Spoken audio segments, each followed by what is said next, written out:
The CEO's Maserati was engulfed in flames when Ethan Cole ripped open the door, his callous janitor hands burning against the metal. Clara Hayes sat inside, blood trickling down her face, her designer suit smoldering. As he dragged her to safety, she grabbed his torn shirt and whispered something that made his blood run cold. Not thank you, but 5 words that would change everything. I know who you are. Welcome to a story where heroes wear janitor uniforms and CEOs learn that salvation comes from the most unexpected places. Stay with me until the end and comment your city below. I'd love to see how far this story travels. The warehouse district of Chicago sprawled beneath a gray October sky, its industrial bones exposed like the ribs of some vast sleeping giant. Ethan Cole pushed his mop bucket across the polished floor of Building 7, the wheels squeaking in a rhythm that had become the soundtrack to his nights. At 34, he had the kind of face that made people look twice, not because he was handsome in any conventional way, but because his eyes held stories that most people spent lifetimes trying to forget. Daddy's working late again. 7-year-old Sophie had said that morning, her small fingers tracing the dark circles under his eyes. She'd tried to make him breakfast burnt toast and orange juice that was mostly pulp, and he'd eaten every bite as if it were a feast prepared by angels. The fluorescent lights hummed overhead as Ethan worked, casting harsh shadows that made everything look older, more tired. His phone-cracked screen, held together with clear tape, vibrated against his hip. The wallpaper showed Sophie's gap-toothed grin from her school picture day. The one where she'd insisted on wearing her mother's necklace, the only thing Sarah had left behind when cancer took her 2 years ago. Cole.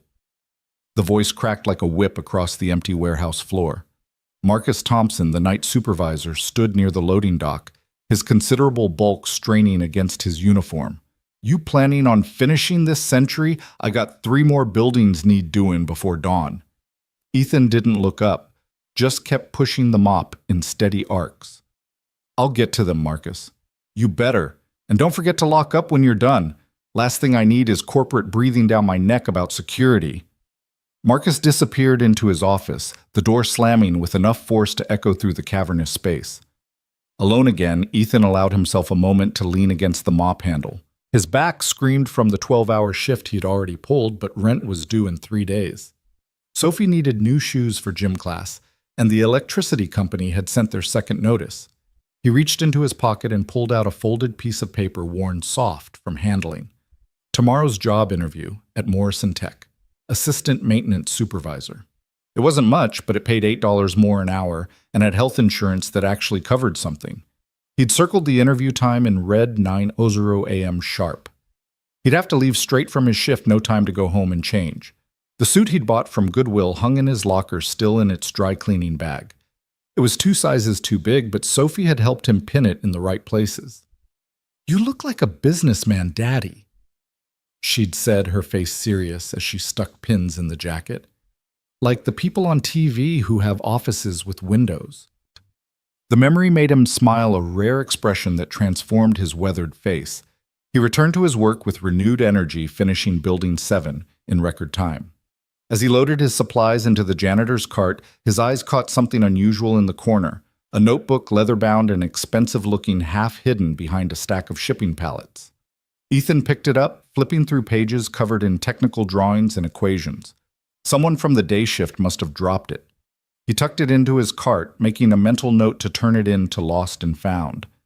As he pushed toward the exit, he paused at a window overlooking the production floor below. Rows of sophisticated machinery sat silent in the darkness, their chrome surfaces reflecting the emergency lighting like sleeping dragons. One machine, larger than the others, had a panel hanging open. Even from this distance, Ethan could see the tangle of wires inside, some of them clearly disconnected. He'd seen the day shift engineers working on it for weeks, their frustration evident in the way they'd slam their toolboxes and shake their heads. The company Caldwell Innovations was supposedly unveiling some revolutionary new product next month. This must be the prototype. Ethan found himself walking down the stairs, drawn by a curiosity he couldn't quite explain. The production floor was off-limits to cleaning staff, but something about those dangling wires called to him. He'd always been good with his hands, had a way of seeing how things fit together. Before Sarah got sick, he'd been halfway through an engineering degree, top of his class at community college. but medical bills had a way of rewriting life stories. Standing before the massive machine, Ethan set down his mop bucket and really looked at the exposed circuitry. The problem was obvious to him, a simple case of overthinking. The engineers had bypassed the main conductor, creating a feedback loop that would overload the system every time. All it needed was, "What the hell are you doing?" Ethan spun around to find a security guard standing 10 feet away, flashlight trained on his face. It was Jerry, one of the newer guys eager to prove himself. "Just cleaning," Ethan said, raising his hand slightly. Notice the panel was open.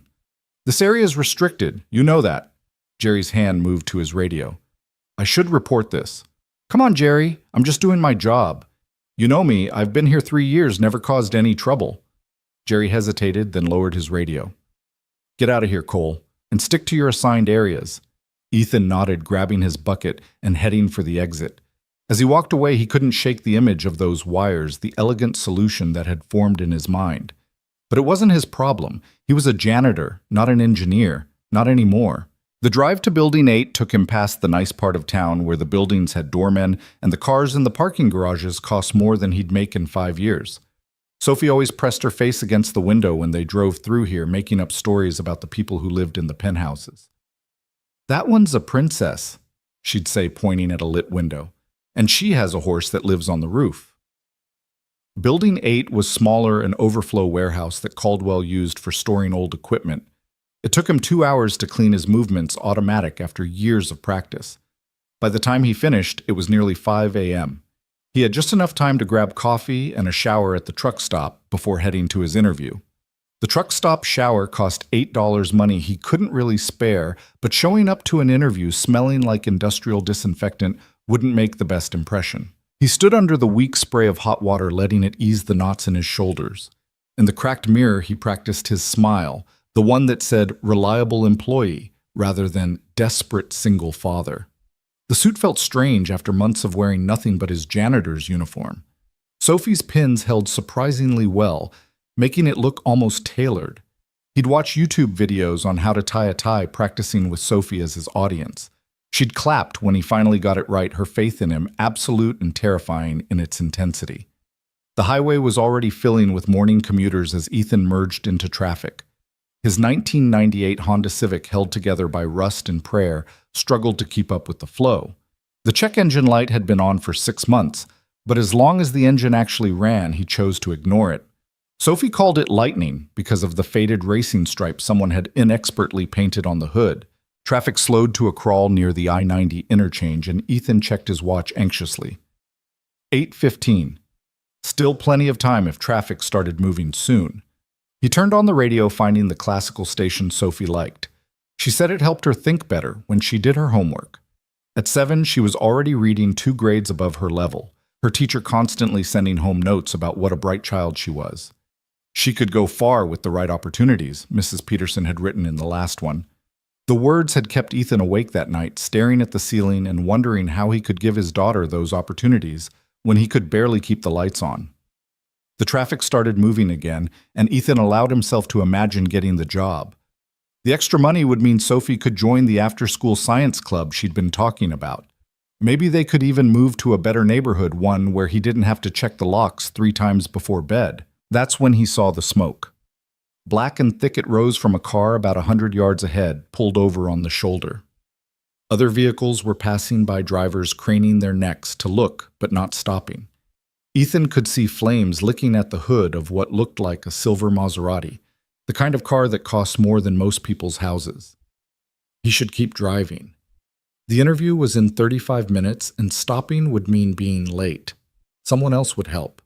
Someone always did. But as he got closer, he could see a figure inside the car slumped against the window.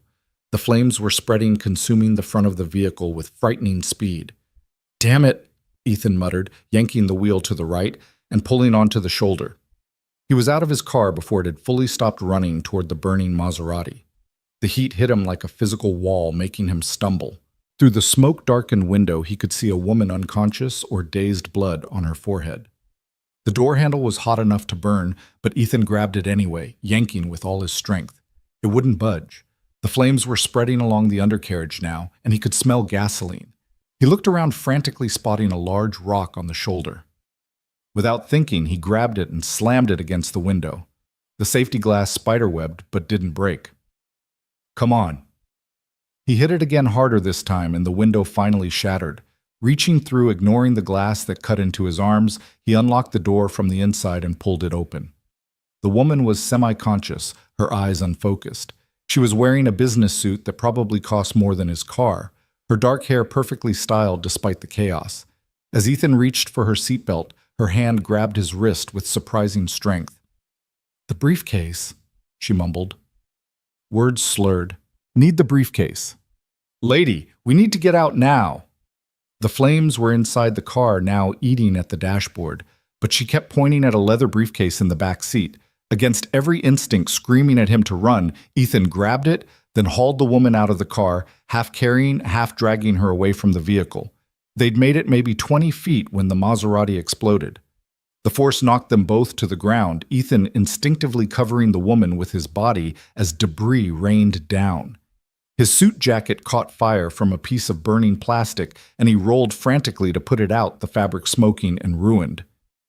When the ringing in his ears subsided, he became aware of sirens approaching. The woman was trying to sit up at her movements, uncoordinated. Blood ran from a gash on her forehead, and her left arm hung at an odd angle. "Don't move," Ethan said, gently pressing her back down. "You might have a concussion." She looked at him, then really looked at him, and something flickered in her eyes, recognition. No, that was impossible. They'd never met. He'd remember a woman like this with cheekbones that could cut glass and eyes the color of steel. "I know who you are," she whispered, and Ethan's blood went cold. But before he could ask what she meant, her eyes rolled back and she lost consciousness. The EMTs arrived moments later, immediately taking over. One of them looked at Ethan's burned and cut arms, insisting on treating him, but he waved them off. His watch read 8:47. If he left now, drove like hell, he might still make the interview. "Sir, you need medical attention," the EMT, a young woman with kind eyes, said firmly. "Those burns need treatment." "I'm fine." Ethan was already backing toward his car. "Just make sure she's okay." He ran to his Civic, his hand shaking as he turned the key. The engine coughed, sputtered, then died. He tried again. Nothing. The alternator had finally given up, choosing the worst possible moment to fail.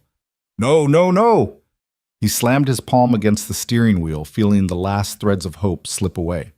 By the time he called for a tow got to the interview, he'd be at least an hour late. Morrison Tech had made it clear in their email punctuality was non-negotiable. A police officer approached his window.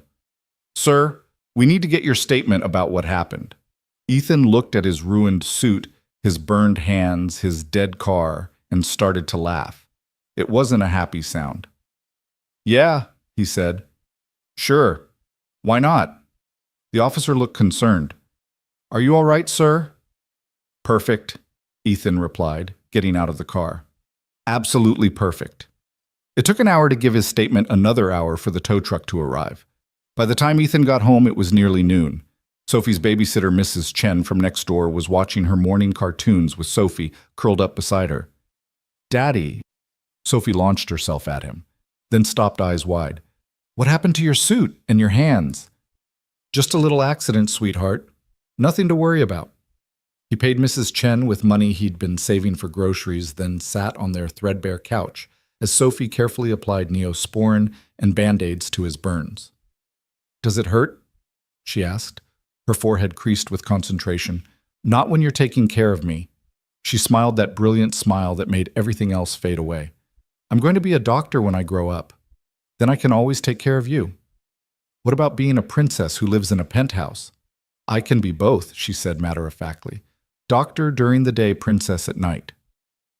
That evening, after Sophie was asleep, Ethan sat at their small kitchen table with his notebook, not the expensive leather one from the warehouse, but his own, filled with sketches and ideas he'd never have the chance to build.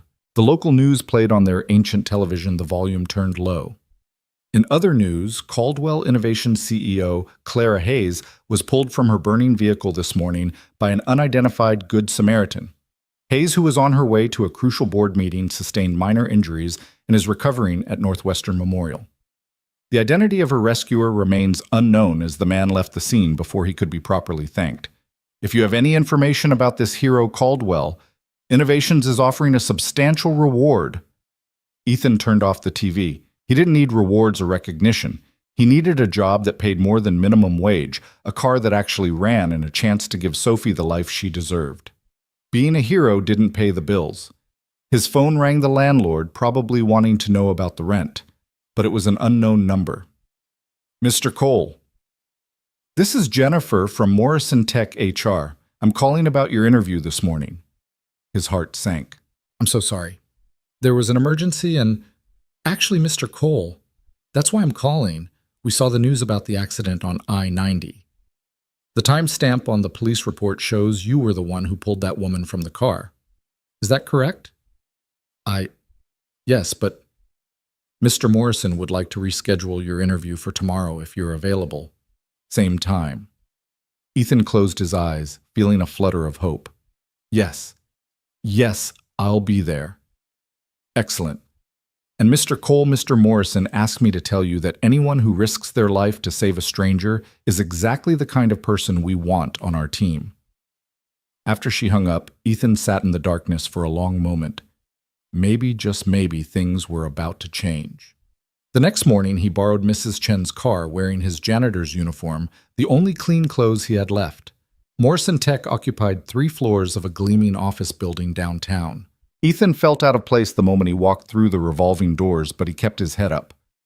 Sophie's voice in his head, "You're the bravest daddy in the world." The interview went better than he could have hoped. Mr. Morrison himself conducted it, a gruff man in his 60s who seemed more interested in Ethan's character than his resume. "Says here you dropped out of college," Morrison noted, looking over his glasses. "My wife got sick. Medical bills?" Ethan trailed off, not wanting to sound like he was making excuses.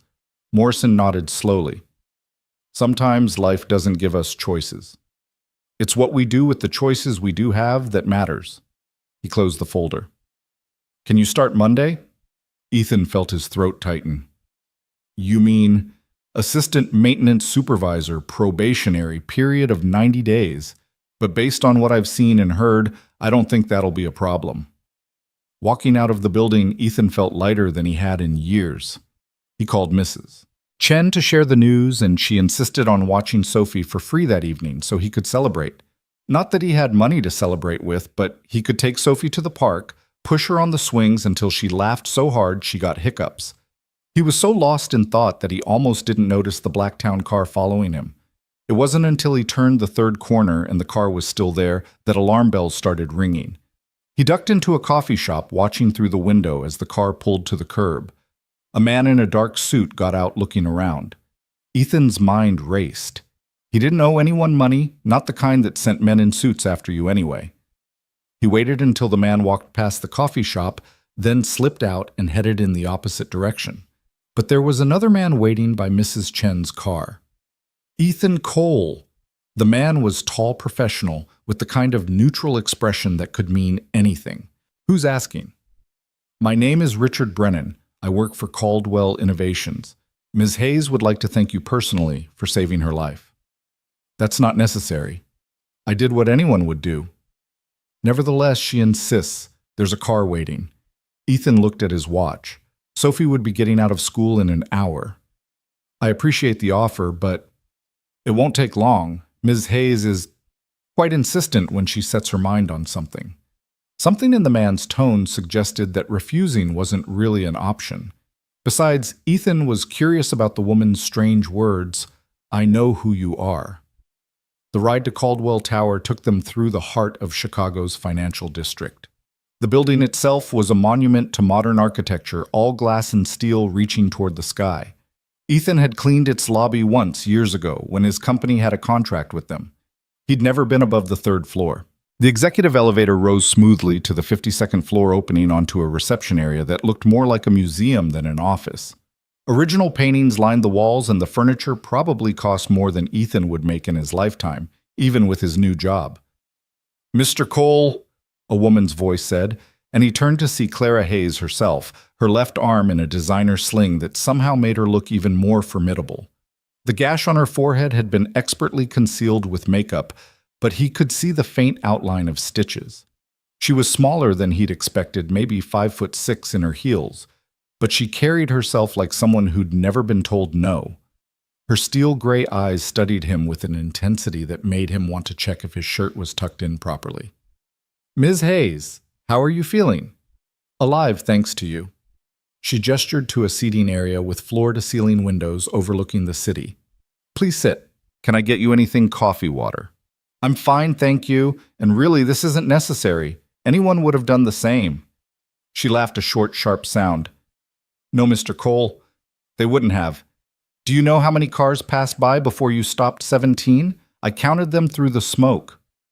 She sat across from him, her posture perfect despite her injuries. "I owe you my life. That's not a debt I take lightly." "You don't owe me anything." "I disagree." She reached for a tablet on the coffee table, wincing slightly at the movement. "I've had my people do some research. Single father working 3 jobs to make ends meet. Daughter named Sophie, 7 years old, enrolled at Madison Elementary. You were on your way to a job interview when you stopped to help me, an interview you missed." Ethan felt uncomfortable with how much she knew. "I got the job anyway. They rescheduled." "Morrison Tech, yes, I know. Assistant maintenance supervisor. $43,000 a year, basic health benefits." She set down the tablet. "I'd like to offer you something better." "I'm not looking for charity." "It's not charity. It's business." She leaned forward slightly. "Caldwell Innovations needs people like you. People who see problems and solve them, who act when others hesitate. I'm offering you a position in our technical development division. Starting salary of $90,000, full benefits, and educational assistance if you want to finish your degree." The number hit Ethan like a physical blow. $90,000. He could pay off Sarah's remaining medical bills, move to a safer neighborhood, put money away for Sophie's college. "I'm a janitor," he said quietly. "I clean floors.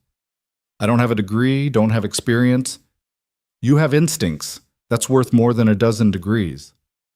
Clara stood, moving to the window. "Do you know what my briefcase contained, the one you risked your life to retrieve?" Ethan shook his head. "Nothing important. Tax documents my assistant could have reprinted in 5 minutes. But you didn't know that. You just knew it mattered to me, so you grabbed it anyway." She turned back to him. "That's the kind of decision-making I need on my team.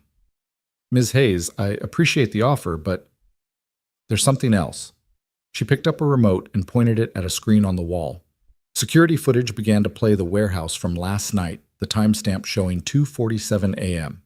Ethan watched himself approach the prototype machine, studied the exposed wiring. The camera angle changed, showing his face clearly as he examined the problem. His blood ran cold. "I can explain." "No need." Another click and the footage jumped forward to 600 a.m. A team of engineers surrounded the machine, which was now running perfectly. "My head engineer couldn't figure out what happened. The machine that had been failing for 3 weeks suddenly worked flawlessly. Then we reviewed the security footage." She moved closer, those steel eyes boring into his. "You fixed it, didn't you? In less than 5 minutes, you solved a problem that had stumped my best engineers for weeks." I could see what was wrong. The bypass was creating a feedback loop. All I did was reconnect the original conductor and ground the overflow. It was simple, really. Simple. She laughed again, this time with genuine amusement. "Do you have any idea what that machine is worth? What it means to my company?" Ethan shook his head. "It's a prototype for a new kind of medical diagnostic equipment. It could revolutionize how we detect certain cancers. And you fixed it with wire and electrical tape." She sat back down across from him. "So when I say I know who you are, Mr. Cole, I mean it. You're not just a janitor. You're an engineer who life forced into a mop closet. I'm offering you a chance to be who you really are." The weight of her words settled over him. He thought of Sophie, of the dreams he'd put aside, of the notebooks full of designs that would never see the light of day. What if I can't do it? The question came out before he could stop it. What if I'm not what you think I am? Then you'll fail, and I'll fire you. Her bluntness was oddly reassuring. But I don't think you will. I've built this company by trusting my instincts about people, and my instincts say, you're exactly what we need. She stood, extending her good hand. Take the weekend to think about it. Talk to your daughter. But Mr. Cole, Ethan, don't let fear make this decision for you. Ethan shook her hand, noting the calluses that suggested she wasn't just a CEO who sat in boardrooms all day. I'll think about it. That's all I ask. She walked him to the elevator, then paused. One more thing. That notebook you found in the warehouse, it's yours, isn't it? He frowned. No, I assume someone from the day shift dropped it. It was found in your locker this morning. My security team brought it to me when they were investigating last night's incident. She handed him the leather-bound notebook he'd found. I looked through it. I hope you don't mind. Ethan opened it, and his heart stopped. But these weren't the technical drawings he'd glimpsed last night. These were his own sketches, his ideas somehow transferred to this expensive notebook. Page after page of designs he'd only ever drawn on napkins and scrap paper, but refined, professional, annotated with technical specifications he'd only dreamed about. I don't understand. These are my ideas, but this isn't my notebook. Clara smiled a real smile that transformed her face from corporate warrior to something almost vulnerable. It is now. Consider it a signing bonus, whether you take the job or not. Your ideas deserve better than napkins and the backs of envelopes. The elevator doors opened, and Ethan stepped inside, clutching the notebook like a lifeline. As the doors closed, he saw Clara Hayes standing there, silhouetted against the city skyline, looking like someone who was used to getting what she wanted. The ride down felt like descending from another world. By the time he reached the lobby, Ethan's mind was spinning. He walked to Mrs. Chen's car in a daze, the notebook heavy in his hands. His phone buzzed a text from an unknown number. The offer stands indefinitely. Some people are meant for more than they allow themselves to dream. CH. Ethan sat in the car for a long moment, then opened the notebook again. There, in handwriting that wasn't his but captured his ideas perfectly, were designs for a more efficient solar panel, a water purification system that could work in disaster zones, a prosthetic limb that could provide sensory feedback. Ideas he'd sketched on napkins during break time, now rendered in professional detail. On the last page was a note, "These ideas could change the world. They deserve a chance. So do you." He drove to Sophie's school, arriving just as the bell rang. She ran to him, backpack bouncing, face bright with the joy that only children who are truly loved can possess. "Daddy, guess what I got 100 on my spelling test?" "That's amazing, sweetheart." He knelt down to her level. "Hey, what would you think about Daddy getting a new job? Would you be home more?" "Yeah, a lot more." "Would you be happy?" The question caught him off guard. "What makes you think I'm not happy?" She touched his face with her small hand. "You smile with your mouth, but not your eyes. Mommy used to say that meant someone was sad inside." Ethan pulled her into a hug, breathing in the scent of her strawberry shampoo and playground dust. "You know what, I think this new job might make me smile with my eyes, too." "But then you should take it," she said simply, as if it were the easiest decision in the world. That evening, as Sophie did her homework at the kitchen table, Ethan called Clara Hayes. She answered on the first ring. "I'll take the job," he said without preamble. "Good. I'll have HR send over the paperwork. You start Monday." "That's the same day I was supposed to start at Morrison Tech." "I know. I've already spoken to Mr. Morrison. He understands and wishes you well. He also said to tell you that anyone who passes up an opportunity like this would be an idiot, and he didn't hire idiots." Ethan laughed, surprising himself. "You've thought of everything." "I try." "Oh, and Ethan, welcome to Caldwell Innovations. I have a feeling you're going to change everything." After they hung up, Ethan looked at Sophie, bent over her homework with the same intensity she brought to everything. He thought of Sarah, how proud she would be to see him taking this chance. He thought of the machine in the warehouse, how right it had felt to fix it to solve the puzzle. Maybe Clara Hayes was right. Maybe some people were meant for more than they allowed themselves to dream. Outside their small apartment, the city lights twinkled like stars brought down to earth. Somewhere out there, in a penthouse, high above the streets, Clara Hayes was probably working late, planning whatever came next for her empire. And starting Monday, Ethan Cole, janitor, single father, forgotten engineer, would be part of that world. "Daddy." Sophie looked up from her homework. Are you smiling with your eyes now? He looked at his reflection in the window, surprised to find that yes, he was. Yeah, baby, I think I am. Sophie nodded, satisfied, and returned to her homework. Outside, a siren wailed in the distance, the city's nighttime symphony beginning. But for once, it didn't sound like desperation. It sounded like possibility. Ethan opened the leather notebook again, running his fingers over the sketches of his ideas made real. On Monday, everything would change. But tonight, he was just a father sitting with his daughter, helping her with her math homework, both of them smiling with their eyes. The warehouse district would continue on without him. Another janitor taking his place, pushing the same mop bucket across the same floors. But Ethan Cole was done being invisible. He'd spent 2 years in the shadows, keeping his head down, just trying to survive. Now maybe it was time to live. As Sophie worked on her multiplication tables, Ethan sketched in the notebook, not designs this time, but a picture of his daughter capturing the way she chewed her pencil when she was thinking hard. At the bottom he wrote, "For Sophie, who always believed her daddy could be more." The clock on the wall ticked toward bedtime, and Ethan knew he should start their nighttime routine bath story prayers for Mommy in heaven. But he lingered in this moment, this precipice between what was and what could be. Tomorrow he'd have to figure out how to be an engineer again, how to work with people who'd never worried about choosing between groceries and electricity. He'd have to buy clothes that weren't from Goodwill, learn to navigate a world where his ideas mattered more than his ability to make floors shine. But tonight, he was just Ethan Cole. And that was enough.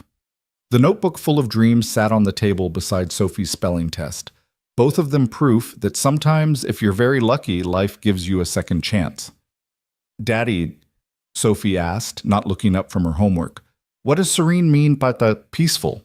He answered, calm, like when everything is exactly as it should be. Oh. She carefully wrote the definition in her notebook, like right now. Ethan looked at his daughter at their small but clean apartment, at the notebook that represented a future he'd never dared imagine, and realized she was right. Yeah, baby, exactly like right now.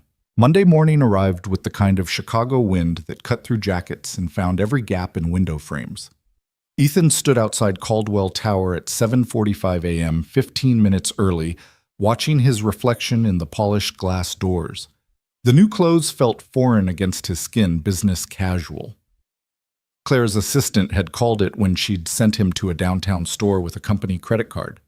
The khakis were pressed sharp enough to cut paper, and the button-down shirt still had that new fabric smell that reminded him of better times before Sarah got sick when they'd shopped together for his college presentations. Sophie had insisted on picking out his tie that morning, choosing a blue one with tiny sailboats that she said looked professional but fun. She'd stood on a chair to help him with the knot, her tongue poking out in concentration, the same way Sarah's used to when she was focused on something important. You look like you belong in one of those tall buildings now, Daddy, she'd said, smoothing down his collar with her small hands. The security guard at the front desk recognized him from the week before, offering a genuine smile. Morning, Mr. Cole. Ms. Hayes said you'd be starting today. Elevator bank 3 will take you to 37. Someone from HR will meet you there. 37. Not 52 where Clara's office commanded the skyline, but still higher than Ethan had ever worked before. The elevator filled with people who moved with purpose, checking phones and discussing meetings in the casual shorthand of those who belonged. Ethan kept his hands steady at his sides, fighting the urge to fidget with his unfamiliar collar. The doors opened to reveal a space that hummed with controlled energy. The Technical Development Division occupied the entire floor, an open concept design with glass-walled offices around the perimeter and workstations clustered in the center. Engineers moved between computer screens and prototype stations, their conversations peppered with terms Ethan recognized from his abandoned textbooks. Ethan Cole. A woman approached, her smile warm but efficient. I'm Janet from HR. Ready for your first day. The morning dissolved into a blur of paperwork, ID photos, and introductions.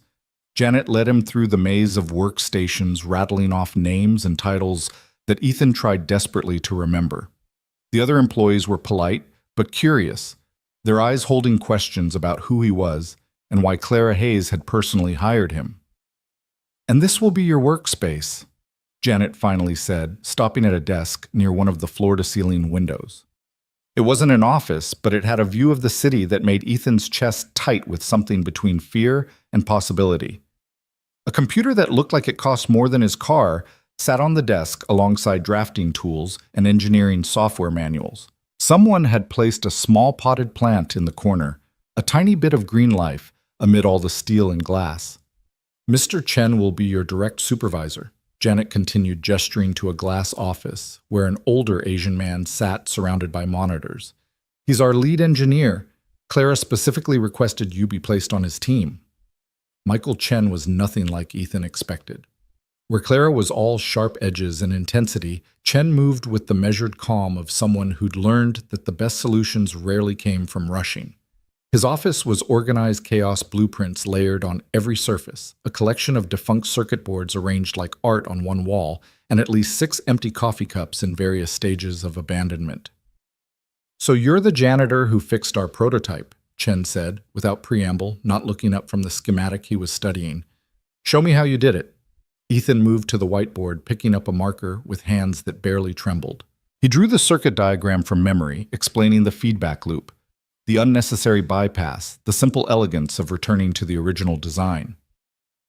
When he finished, Chen was leaning back in his chair, fingers steepled under his chin. "You saw all that in the dark in under 5 minutes. The emergency lighting was enough, and the problem was obvious once you looked at it the right way." "Obvious?" Chen stood, moving to the whiteboard. "My team spent 3 weeks on that obvious problem. 2 of them have PhDs from MIT. He picked up a different colored marker, adding to Ethan's diagram. "But you're right. We were overthinking it, adding complexity where simplicity was needed. Classic engineer's curse." He turned back to Ethan and for the first time smiled. "Clara says you have notebooks full of ideas. I'd like to see them." Ethan pulled out the leather notebook, still feeling like he was handling something that belonged in a museum rather than his messenger bag. Chen flipped through it slowly, occasionally, pausing to study a particular design more closely. "This water purification system," he said, tapping one page. "Have you built a prototype?" "No, I've never had the resources." "You do now." Chen moved to his computer, pulling up a requisition form. "We have a fully equipped lab on 35. Whatever you need to build this within reason. I want a working prototype by end of week." "End of week?" Ethan's voice cracked slightly. "That's 4 days. Is that a problem?" The old Ethan, the one who'd spent 2 years believing he was just a janitor, wanted to say yes. But Sophie's voice echoed in his head, "You're the bravest daddy in the world." "No," he said, straightening his shoulders. "No problem." The lab on 35 was an engineer's dream. 3D printers hummed in one corner while sophisticated testing equipment lined the walls. Ethan stood in the doorway for a moment, overwhelmed by the sheer possibility of it all. The last time he'd been in a real lab, Sarah had been healthy, and his biggest worry was passing his thermodynamics exam. "You must be the new guy." A voice made him turn. A young woman with purple-streaked hair and arms covered in technical tattoos grinned at him. "I'm Zoe, mechanical specialist and unofficial keeper of the coffee machine. Chen sent down your requisition list. Ambitious first project." She helped him gather materials, chattering about the lab's quirks and personalities. "Watch out for Harrison, tall guy, always wears bow ties. He's brilliant but territorial about the laser cutter. And if you need anything officially impossible, talk to Raj. He's got connections in every department." Ethan spent the rest of the morning immersed in his work, his hands remembering skills his mind had tried to forget. The purification system was elegant in its simplicity, using graphene filters and UV sterilization in a cascade design that could process contaminated water at 10 times the rate of current portable systems.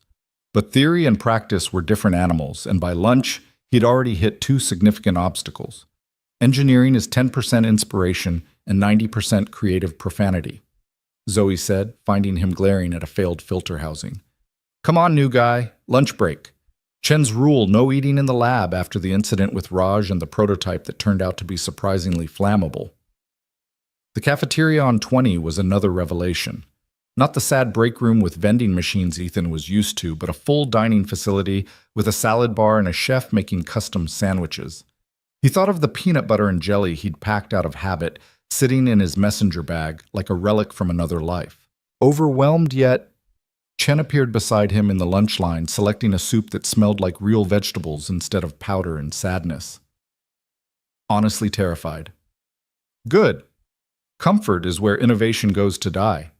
Chen paid for both their lunches before Ethan could protest. Tell me about your daughter. The change of subject surprised him.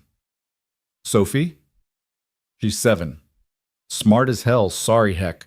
Reads everything she can get her hands on.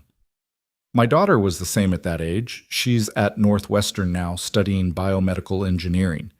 Chen's expression softened. It's hard balancing this work with being a parent. The hours can be brutal. But Clara understands that. She lost her own father young, built this company partly to prove something to his memory. I didn't know that. She doesn't advertise it, but it's why she values people who fight for their families. Speaking of which, Chen pulled out his phone.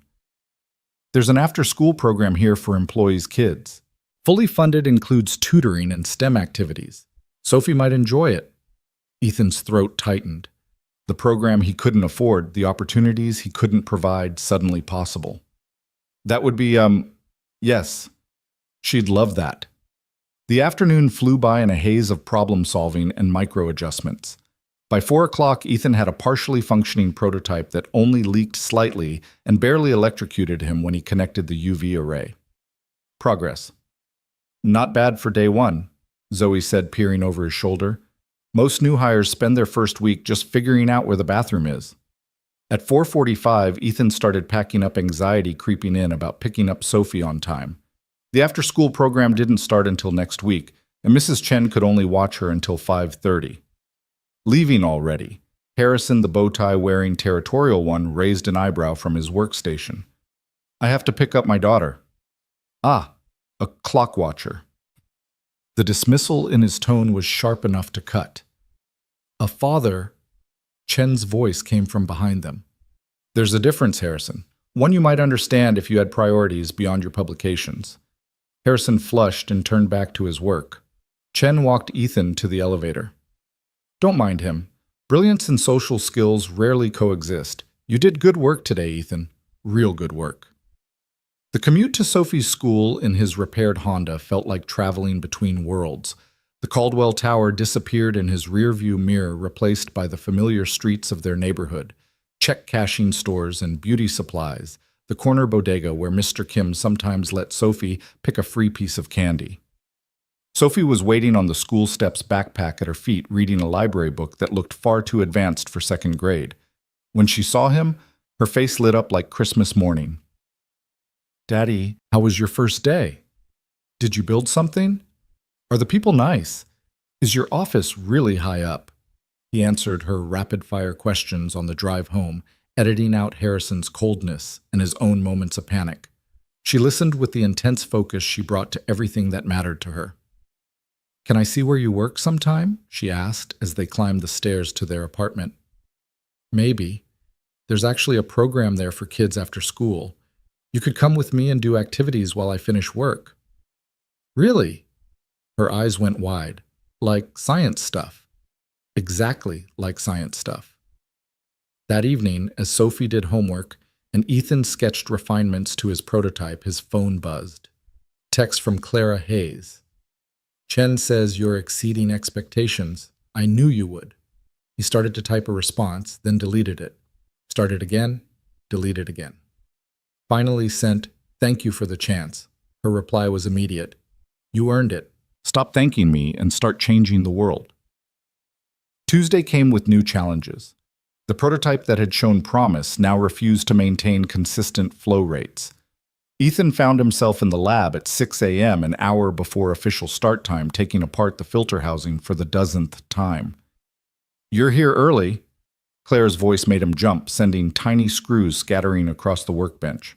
She stood in the doorway, impeccable, despite the early hour coffee in one hand and tablet in the other.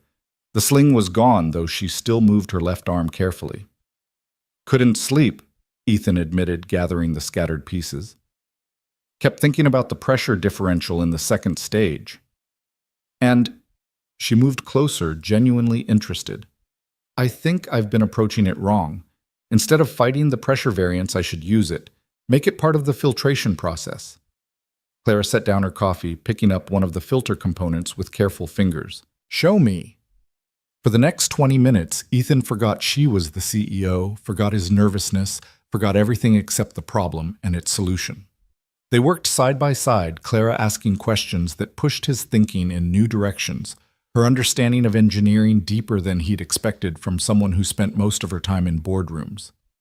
You know, she said, watching him reassemble the housing with the new configuration, I started this company in a garage with nothing but an idea and stubbornness that everyone said would be my downfall. What was the idea? That medical technology didn't have to be expensive to be effective, that sometimes the simple solution was also the best one. She smiled a real smile that made her look younger. You remind me of myself then, hungry, determined, unwilling to accept that things have to be the way they've always been. I'm just trying to make something work. No, she said quietly. You're trying to make something matter. There's a difference. Chen arrived to find them both bent over the prototype debating flow dynamics with the passion of academics half their age. Should I come back? He asked, amusement clear in his voice. Clara straightened, CEO mask sliding back into place.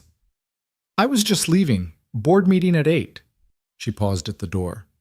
Ethan, when you get this working, not if when I want to see it. We might have a humanitarian contract that could use exactly this kind of innovation. After she left, Chen whistled low. In 15 years, I've never seen her in the lab before 8, and definitely never working on a prototype herself. She was just nothing. Clara Hayes doesn't do anything without purpose. He studied Ethan with those calm, measuring eyes. She sees something in you. Same thing I'm starting to see. Don't let Harrison or anyone else convince you it's not real. Wednesday brought a breakthrough. The pressure differential that had been his enemy became his ally, creating a natural vortex that increased filtration efficiency by 30%. Zoe actually whooped when they ran the test, drawing curious looks from the other engineers. Holy shit, sorry, this is incredible. She was already pulling up comparison data on her tablet. This outperforms military-grade systems at a fraction of the cost. Do you know what this means? Ethan did. It meant clean water for disaster zones, for refugee camps, for communities that had been told solutions were too expensive. It meant his idea, born during late-night janitor shifts, could actually help people. We need to run durability tests, he said, trying to contain his own excitement. And the UV array still needs work. I can help with that, Harrison said quietly from behind them. They turned to find him holding a component Ethan recognized as bleeding-edge UV LED technology. I've been working on something similar for sterilization in surgical tools. The wavelength optimization should translate. It was as close to an apology as Ethan suspected Harrison could manage. He took the component carefully. That would be great. Thank you. By Thursday, they had a fully functioning prototype. It wasn't pretty, held together with determination and what Zoe called engineering tape, which looked suspiciously like regular duct tape, but it worked. Water, when uncontaminated, came out cleaner than most tap water. Run it again, Chen said, watching the readouts with the intensity of a hawk. With the worst sample we have. They fed it water contaminated with bacteria, heavy metals, and organic compounds that made Ethan's stomach turn. 30 seconds later, the output tested cleaner than bottled water. Jesus, someone whispered. Word had spread, and half the floor was now crowded around the testing station. Get Clara to, Chen said quietly to his assistant. She needs to see this. Clara arrived within minutes, despite being in the middle of what looked like a major presentation, judging by the board members trailing in her wake.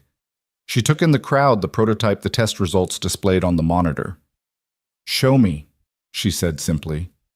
Ethan ran the demonstration, his hands steady, now his voice clear as he explained each stage of the process. The board members, men and women who looked like they ate $1,000 dinners for breakfast, leaned in genuinely interested. When he finished, the room was silent. Cost per unit? Clara asked. Under $200 at scale, Ethan replied. Maybe less with optimized manufacturing. Current comparable systems. 2,000 to 5,000 minimum. Clara turned to the board members. This is why I hired him. This is what fresh perspective brings to Caldwell Innovations. She looked back at Ethan. File the patent paperwork. I want this in production within 6 months. The room erupted in congratulations, backs slapped, and hands shaken. But Ethan barely heard it, his mind already racing with improvements, refinements, possibilities. That night he brought Sophie to the office for the first time, officially enrolling her in the after-school program. She stood in the lobby, neck craned back to see where the building disappeared into the evening sky. You work all the way up there, Siam. Floor 37. Want to see. The after-hours security guard smiled as they signed in. Bringing in the next generation, Mr. Cole. Something like that. Sophie was uncharacteristically quiet as the elevator rose her hand tight in his. When they stepped onto the technical floor, most people had gone home, leaving only the dedicated or obsessed. The city sparkled beyond the windows' lights beginning to twinkle as dusk settled over Chicago. This is my desk, Ethan said, showing her his workspace. The potted plant had been joined by a picture frame he'd brought in the photo of Sophie and Sarah from last Christmas, the one where they were both laughing at something off camera. Sophie touched the computer monitor gently like it might break. This is really yours. Really mine. And look, he led her to the lab where his prototype sat on the main workbench. This is what I've been building. What does it do? It makes dirty water clean, so people who don't have good water can drink safely. She considered this seriously. Like the people in those commercials, the ones who have to walk really far for water. Exactly like them. So you're helping them from all the way up here, trying to. She smiled then, that brilliant smile that was pure Sarah. Mommy would be proud. Ethan's throat closed up. He knelt down, pulling her into a hug. You think so? I know so. She always said you were meant for big things. She was right. Friday arrived with nervous energy. Chen had scheduled a full presentation for the executive team, complete with potential deployment scenarios and manufacturing projections. Ethan had barely slept running through his presentation over and over. You're going to wear a hole in the floor, Zoe said, watching him pace. It's going to be fine, better than fine. You've created something amazing. It's not about the presentation, Ethan admitted. It's all of this. 5 days ago, I was mopping floors. Now I'm supposed to stand in front of executives and convince them to invest millions in my idea. What if they realize I don't belong here? Imposter syndrome, Harrison said, not looking up from his work. Statistically, 90% of successful people experience it. The other 10% are psychopaths. He paused. You're not a psychopath, are you? I don't think so. Then you're exactly where you're supposed to be. The presentation went better than Ethan could have hoped. The executives asked hard questions, but he had answers. The prototype performed flawlessly, even when they deliberately tried to overload it. By the end, he had preliminary approval for a pilot program in Puerto Rico, where communities were still struggling with water infrastructure after the hurricanes. Celebrate, Chen ordered as the executives filed out. Monday, you can panic about actually delivering on what you just promised. Tonight, celebrate. But Ethan couldn't quite manage celebration. He stood at the window watching the city below, feeling the weight of success almost as heavily as he'd felt failure. His phone buzzed Mrs. Chen, reminding him about Sophie's school play next Friday. You did it, Claire's voice came from behind him. She joined him at the window, her reflection ghost-like in the glass. You took an idea and made it real. How does it feel? Terrifying, he answered honestly, like I'm going to wake up and be pushing a mop bucket again. That fear never really goes away, but you learn to use it to let it drive you instead of paralyze you. She was quiet for a moment. I've been thinking about what you said about saving my briefcase, how you didn't know it was worthless but saved it anyway because it mattered to me. Anyone would have... No, they wouldn't. Most people would have saved themselves. You saw someone who needed help, and you acted even though it cost you. She turned to face him directly. That's why I knew you belonged here. Not because you can engineer solutions, though you clearly can, but because you understand that innovation without humanity is just clever emptiness. She handed him an envelope. Don't open it now. Wait until you get home. And Ethan. This is just the beginning. I have a feeling you're going to surprise all of us yourself most of all." After she left, Ethan tucked the envelope into his bag and went to collect Sophie from the after-school program. He found her in the science room wearing safety goggles that were too big for her face, carefully pipetting colored liquids into test tubes. "Daddy? Look, I'm doing real science." The instructor, a young woman with kind eyes, smiled. "She's a natural, asks the kind of questions that show real understanding." On the drive home, Sophie chattered about pH levels and chemical reactions, her excitement infectious. It wasn't until they were eating dinner, actual fresh vegetables, instead of the frozen dinners that had become their staple, that Ethan remembered the envelope. Inside was a single sheet of paper and a check. The paper was a photocopy of a medical bill, Sarah's final hospital stay, the one that had haunted Ethan's finances for 2 years. Across it, in Clara's precise handwriting, paid in full, fresh starts shouldn't come with old chains. The check was something else entirely. A bonus, the memo line read, but the amount made Ethan's hands shake. Enough to move to a better apartment, to start a college fund for Sophie, to maybe finally exhale. "What is it, Daddy?" Sophie asked, concerned by his silence. It's a chance, baby. A real chance." That weekend they went apartment hunting. Not in the luxury buildings downtown, but in a neighborhood with good schools and a park where Sophie could ride her bike without Ethan fearing for her safety. They found a 2-bedroom with actual sunlight, a kitchen that didn't smell like other people's cooking, and a small balcony where Ethan could put a few plants. "Can we really afford this?" Sophie whispered, afraid to hope. "Yeah, baby, we really can." They moved the next weekend with help from an unexpected source. Zoe showed up with her pickup truck. Harrison brought his surprisingly muscular boyfriend and a talent for organization, and even Chen appeared with coffee and donuts for everyone. It took them half the time Ethan had expected, their old life fitting into remarkably few boxes. "It's not much," Ethan said apologetically, as Zoe helped him carry in the couch they'd bought from a second-hand store. "It's home," she corrected. "That's everything." As the sun set on their first night in the new apartment, Ethan stood on the balcony while Sophie arranged her stuffed animals in her new room. The city spread out before him, not threatening now, but full of possibility. His phone buzzed with a text from Clara. "How's the new place?" He thought about not responding, maintaining professional boundaries. But she'd given him more than a job. She'd given him a chance to be the person he'd almost forgotten he could be. "It's perfect," he typed back. "Sophie's already planning where to put her science fair trophies. She'll win them. She has her father's innovation and her mother's determination." Ethan smiled at that, though Clara had never met Sarah. Somehow she understood. "Thank you for everything." "Stop thanking me. Start working on your next innovation. The world needs more solutions from people who understand problems." Inside, Sophie called for him to read her a bedtime story. Not a picture book anymore, but one of the chapter books she devoured like candy. As he read about adventures and mysteries, his daughter curled against his side. Ethan thought about the notebook full of ideas about the problems still waiting to be solved, about the life they were building one day at a time. A week ago, he'd been invisible, a ghost pushing a mop through empty buildings. Now he was an engineer again, an inventor, a father who could provide more than just survival. The transformation felt too quick, too complete to be real. But Sophie's weight against his side was real. The new apartment key in his pocket was real. The prototype sitting in Caldwell's lab was real. "Daddy," Sophie's voice was drowsy. "Are you happy?" He thought about it, really thought about it. "Yeah, baby, I think I am." "With your eyes, too." He caught his reflection in her bedroom window and was surprised to see she was right.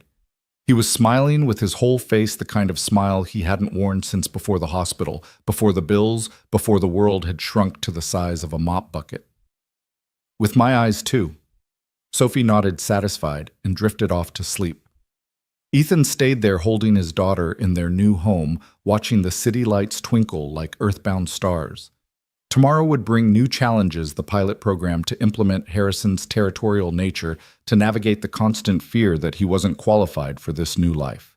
But tonight, for the first time in 2 years, Ethan Cole felt like himself again. Not the janitor who'd saved a CEO from a burning car, but the engineer, the inventor, the father who could give his daughter the world or at least a small bright piece of it, each chassis.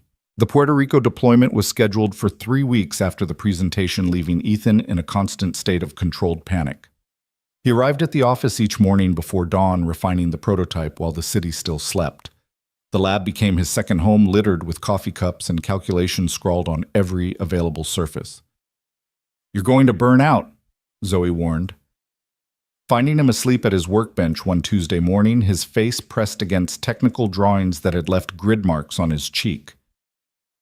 "Just need to optimize the UV array efficiency by another 12%, he mumbled, still half asleep. "You need to go home.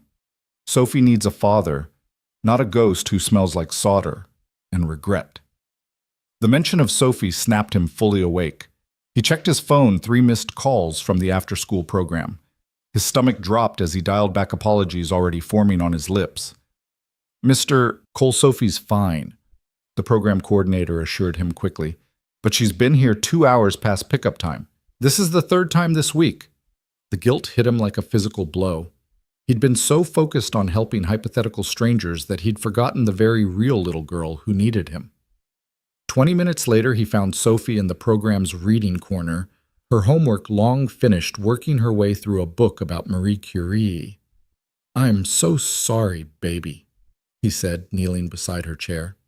She looked up at him with eyes that held too much understanding for a 7-year-old. "It's okay, Daddy. You're doing important work. Marie Curie missed dinner sometimes too when she was discovering radium." "That doesn't make it right." Sophie closed her book carefully, marking her place with an origami butterfly she'd made from scrap paper. "Are you saving the world?" "Trying to." "Then I can wait.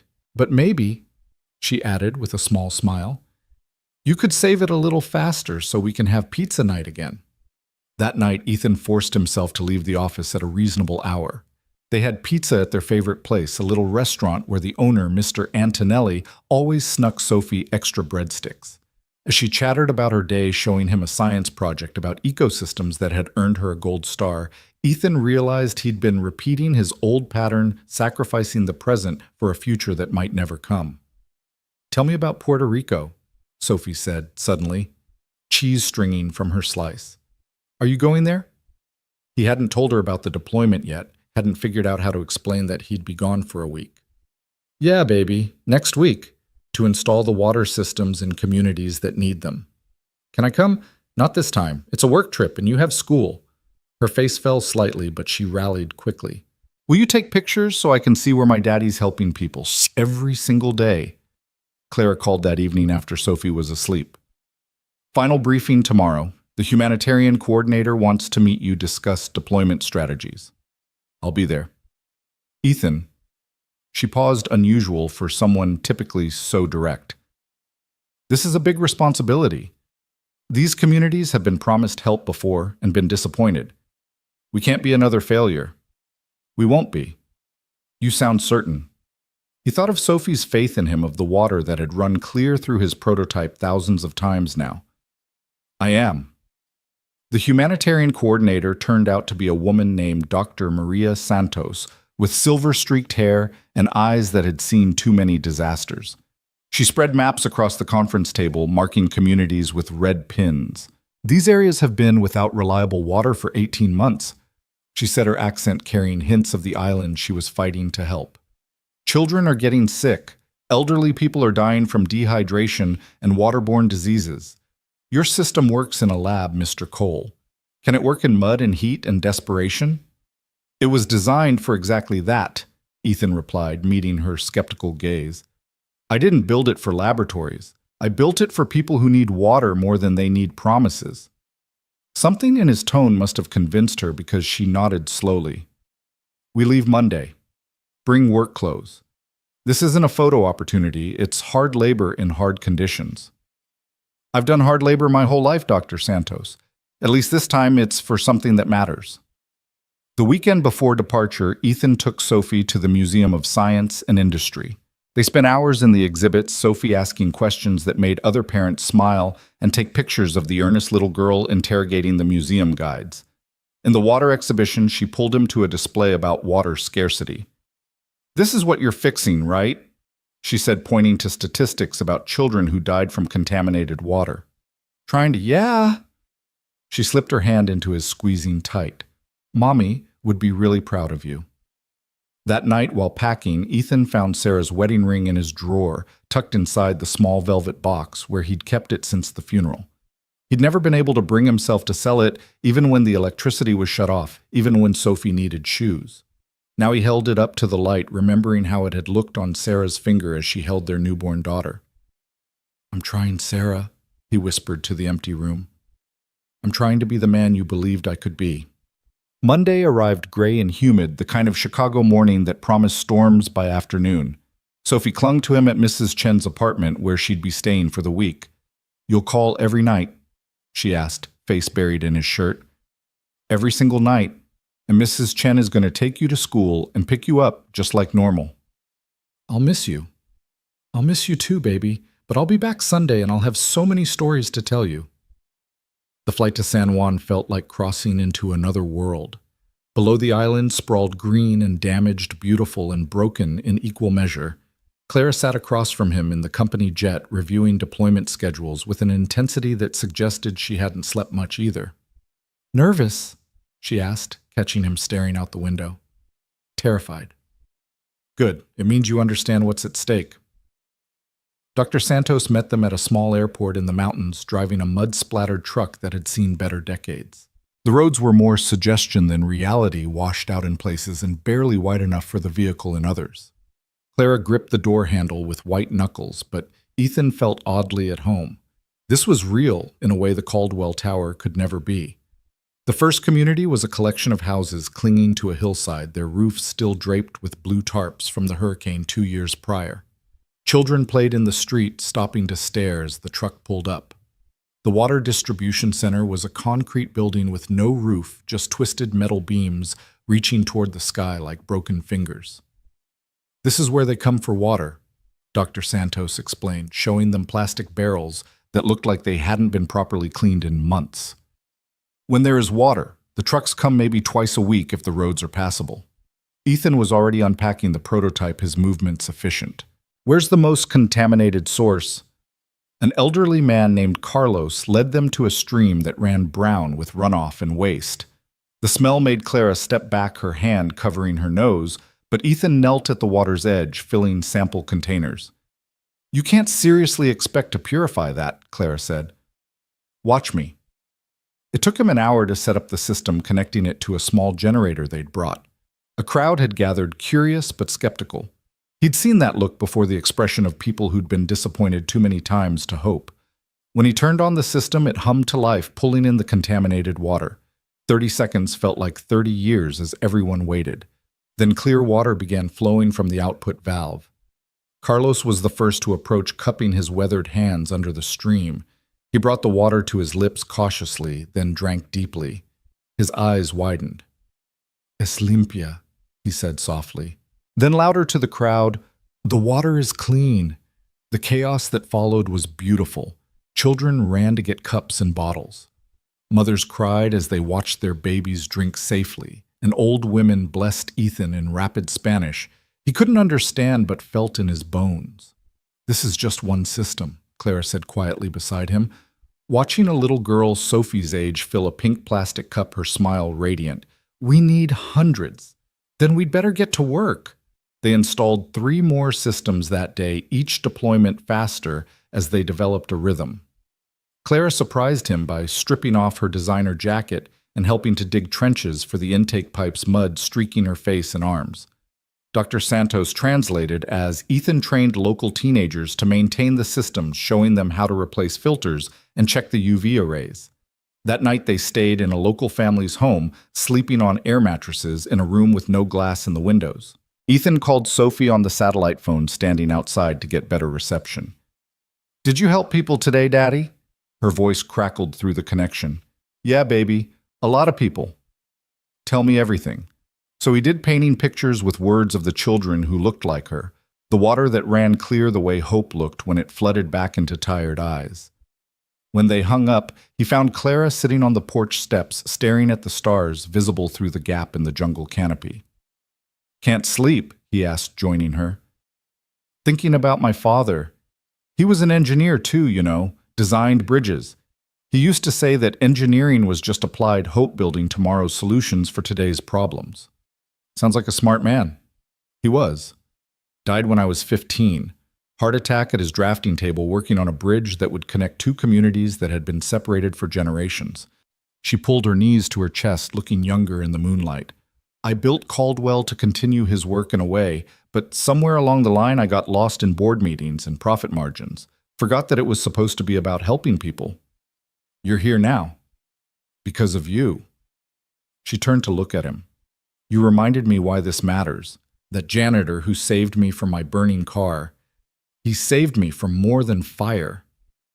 The next days blurred together in a marathon of installations and training.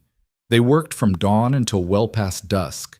Ethan's hands blistering from the manual labor, Clara's business manicure destroyed beyond recognition. But with each system they installed, each community they connected to clean water. The exhaustion felt more like accomplishment. On Thursday, they reached a school that had been closed for 6 months due to lack of safe water. The principal, a woman named Isabella, wept openly as Ethan showed her how to operate the system. The children can come back now, she kept saying. They can come back. Clara was on her phone immediately arranging for educational supplies to be shipped, computers to be donated, whatever the school needed to reopen. Watching her work, Ethan understood that this was who she really was. Not the cold CEO in the tower, but someone who solved problems with the same intensity she brought to everything else. That evening, the community threw an impromptu celebration. Music poured from speakers powered by car batteries, and people danced in the street despite their exhaustion. Children performed a play they'd rehearsed, something about a wizard who brought clean water to the kingdom. Ethan realized with a start that the wizard wore glasses held together with tape, just like his. You're a hero to them, Dr. Santos said, appearing beside him with a plate of rice and beans. I'm just an engineer. No, you're someone who saw suffering and chose to act. That's the definition of a hero, Mr. Cole. Claire was dancing with a group of young girls, laughing as they taught her the steps to something that looked far more complex than any boardroom negotiation. She caught Ethan watching and waved him over, but he shook his head content to observe this version of her unguarded and genuinely happy. His phone buzzed with a text from Sophie sent through Mrs. Chen's phone. Science teacher says I can do my project on water purification. Can you help when you get home? Of course, baby, he typed back. We'll build something amazing. Friday brought challenges. One of the systems developed a leak in a connection Ethan thought he'd secured properly. It took 3 hours in the crushing heat to fix it, during which time he seriously questioned every life choice that had brought him to this moment. But then a grandmother brought him water purified through his system and told him through Dr. Santos that her grandson hadn't had diarrhea in 3 days, the longest stretch in months. This is why we do it, Clara said, helping him tighten the last connection. Not for the patents or the profit, but for that grandmother's smile. That night, their last in Puerto Rico, they sat on a hilltop overlooking the valley where they'd installed 12 systems. Lights twinkled in houses that had been dark for months, powered by the small solar panels that ran the UV arrays. We did that, Clara said softly. We brought light back. We brought more than light, Ethan replied.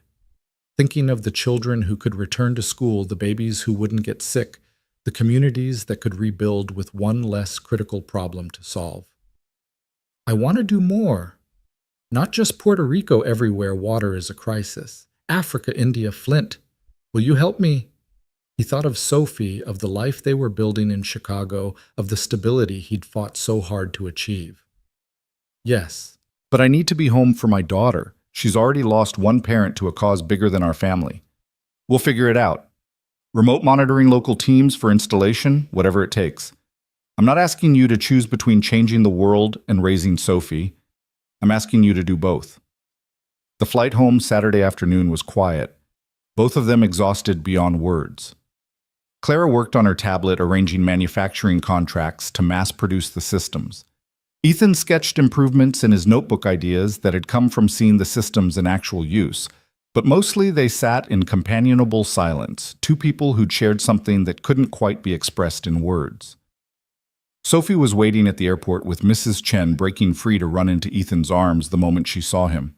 He lifted her up, spinning her around while she laughed, her joy infectious enough to make other travelers smile. "Did you save everyone?" she asked when he finally set her down. "Not everyone, but we made a good start." She noticed Clara then standing a respectful distance away. "Are you Daddy's boss?" Clara smiled, the expression softer than her usual corporate demeanor.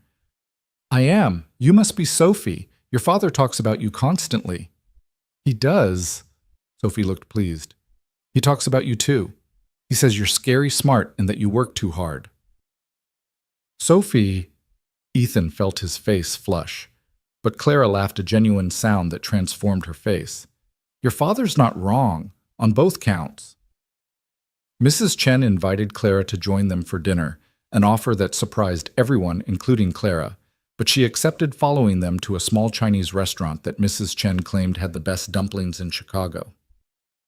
Watching Clara try to teach Sophie to use chopsticks while Mrs. Chen told embarrassing stories about Ethan's failed attempts at fixing her sink, he felt something shift in his chest. This strange makeshift family forming around shared meals and small victories. "Mr. Cole is a good man," Mrs. Chen told Clara, while Ethan was helping Sophie with her fortune cookie. "He works too hard, forgets to eat, but he loves that little girl more than life." "I know," Claire replied, watching Ethan help Sophie sound out the fortune. "It's one of his best qualities." That night after Sophie was asleep, Ethan sat on his balcony looking through the photos from Puerto Rico. In one, Clara was helping a young boy fill his water bottle, her expression focused and kind. In another, she was covered in mud, laughing at something Dr. Santos had said. This was the Clara Hayes the boardroom never saw, the one who'd emerged in the Puerto Rican mountains. His phone rang. "Clara." "Can't sleep?" he asked. "Thinking about next steps. I want to present the Puerto Rico success to the board Monday push for a full humanitarian division. Will you co-present? I'm an engineer, not a presenter. You're a storyteller. I've heard you explain complex systems to 7-year-olds and 70-year-olds with equal success. The board needs to hear from you, needs to understand why this matters beyond profit margins. What if they don't approve? Then I'll fund it myself. This is too important to stop now." After they hung up, Ethan pulled out his notebook, writing down not technical specifications, but stories: Carlos drinking clean water for the first time in months, Isabella crying over her reopened school, the grandmother whose grandson was finally healthy. These were the reasons that mattered, the human element that no spreadsheet could capture. Sunday was Sophie's science fair. Ethan helped her set up her display about water purification, complete with a small working model they'd built together Saturday night. She wore her best dress, the one with flowers that Sarah had bought before she got too sick to shop. "Do I look like a scientist?" Sophie asked, adjusting her handmade badge that said future engineer. "You look like someone who's going to change the world." Other parents and children filled the gymnasium, projects ranging from volcano models to plant growth experiments. But Sophie's project drew a crowd, especially when she demonstrated the miniature purification system with the confidence of someone who'd been listening to her father's explanations for weeks. "My daddy built a big version of this to help people in Puerto Rico," she told the judges proudly. "He says engineering is just solving puzzles that help people." She won second place, beaten only by an 8th grader with a project on renewable energy. But Sophie didn't care about the ranking. She was thrilled with her red ribbon and the certificate that proclaimed her an outstanding young scientist. "Can we frame it?" she asked, clutching the certificate carefully. "We'll frame it and put it right next to your mom's nursing degree," Ethan promised. That evening, Clara called with unexpected news. "The board meeting's been moved up. They want to hear about Puerto Rico tomorrow morning, 8 sharp. "I haven't prepared anything formal." "You don't need formal. You need honest. Tell them what you told me on that hillside. Make them see the faces, not just the numbers." Ethan barely slept running through what he wanted to say. When his alarm went off at 5 a.m., he found Sophie already awake, sitting at the kitchen table with a bowl of cereal. "Big day, Ma," she asked, noting his best suit laid out on the couch. "Board meeting, trying to convince them to help more people." She got up and hugged him, fierce and sudden. "They'll say yes. You're very convincing. You convinced me to eat vegetables." "That's different, baby." "Not really. You made me understand why vegetables mattered. You'll make them understand why the water matters.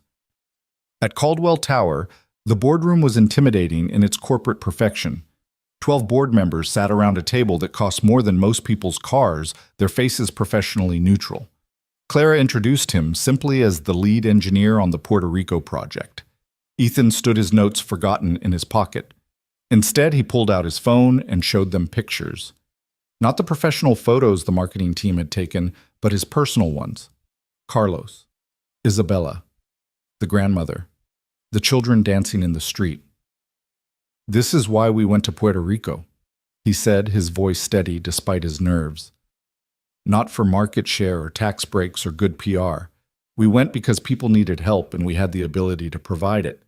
He talked for 20 minutes, forgetting to be nervous, forgetting these were people who could buy and sell him 1,000 times over. He talked about children who could return to school, about communities rebuilding with dignity, about the simple miracle of clean water.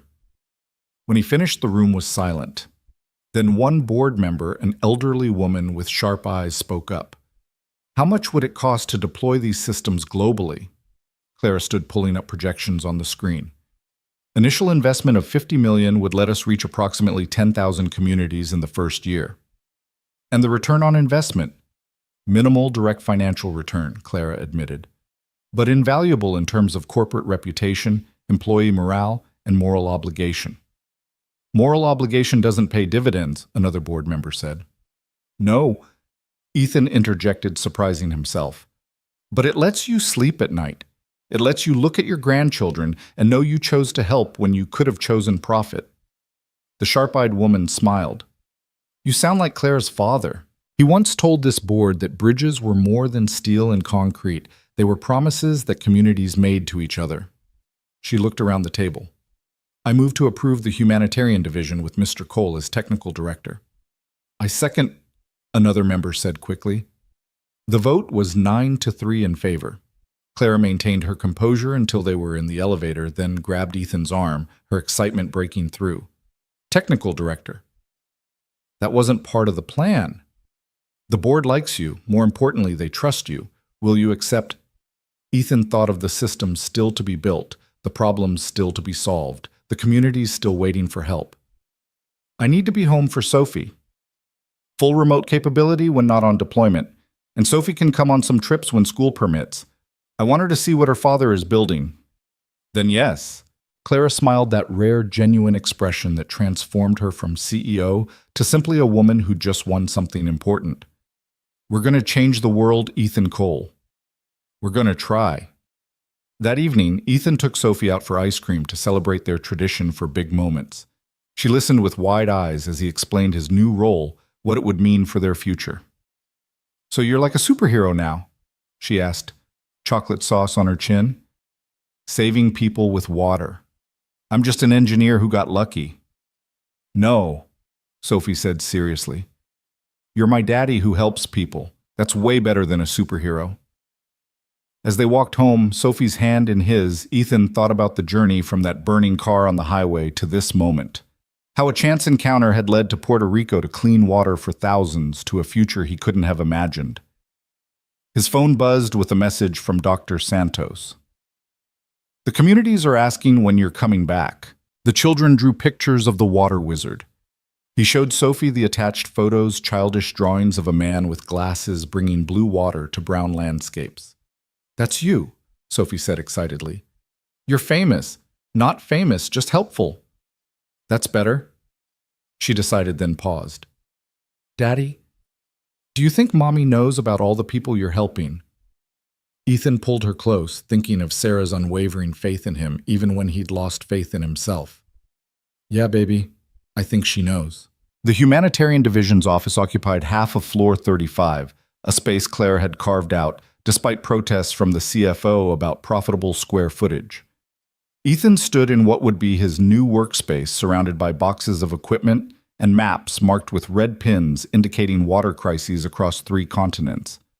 Through the window, Chicago's skyline stretched toward Lake Michigan, but his mind was already in villages thousands of miles away. "Big upgrade from the janitor's closet," Zoe said, appearing with a coffee that smelled like civilization. She'd been promoted to as senior engineer, her purple hair now streaked with blue in celebration. "Different kind of cleaning," Ethan replied, accepting the coffee gratefully. "Instead of mopping up messes, we're preventing them." "Poetic." "Harrison's having a meltdown, by the way. Says you're stealing all the good engineers for your charity project." "It's not charity, I know what it is." Zoe's expression turned serious. "It's why I requested the transfer.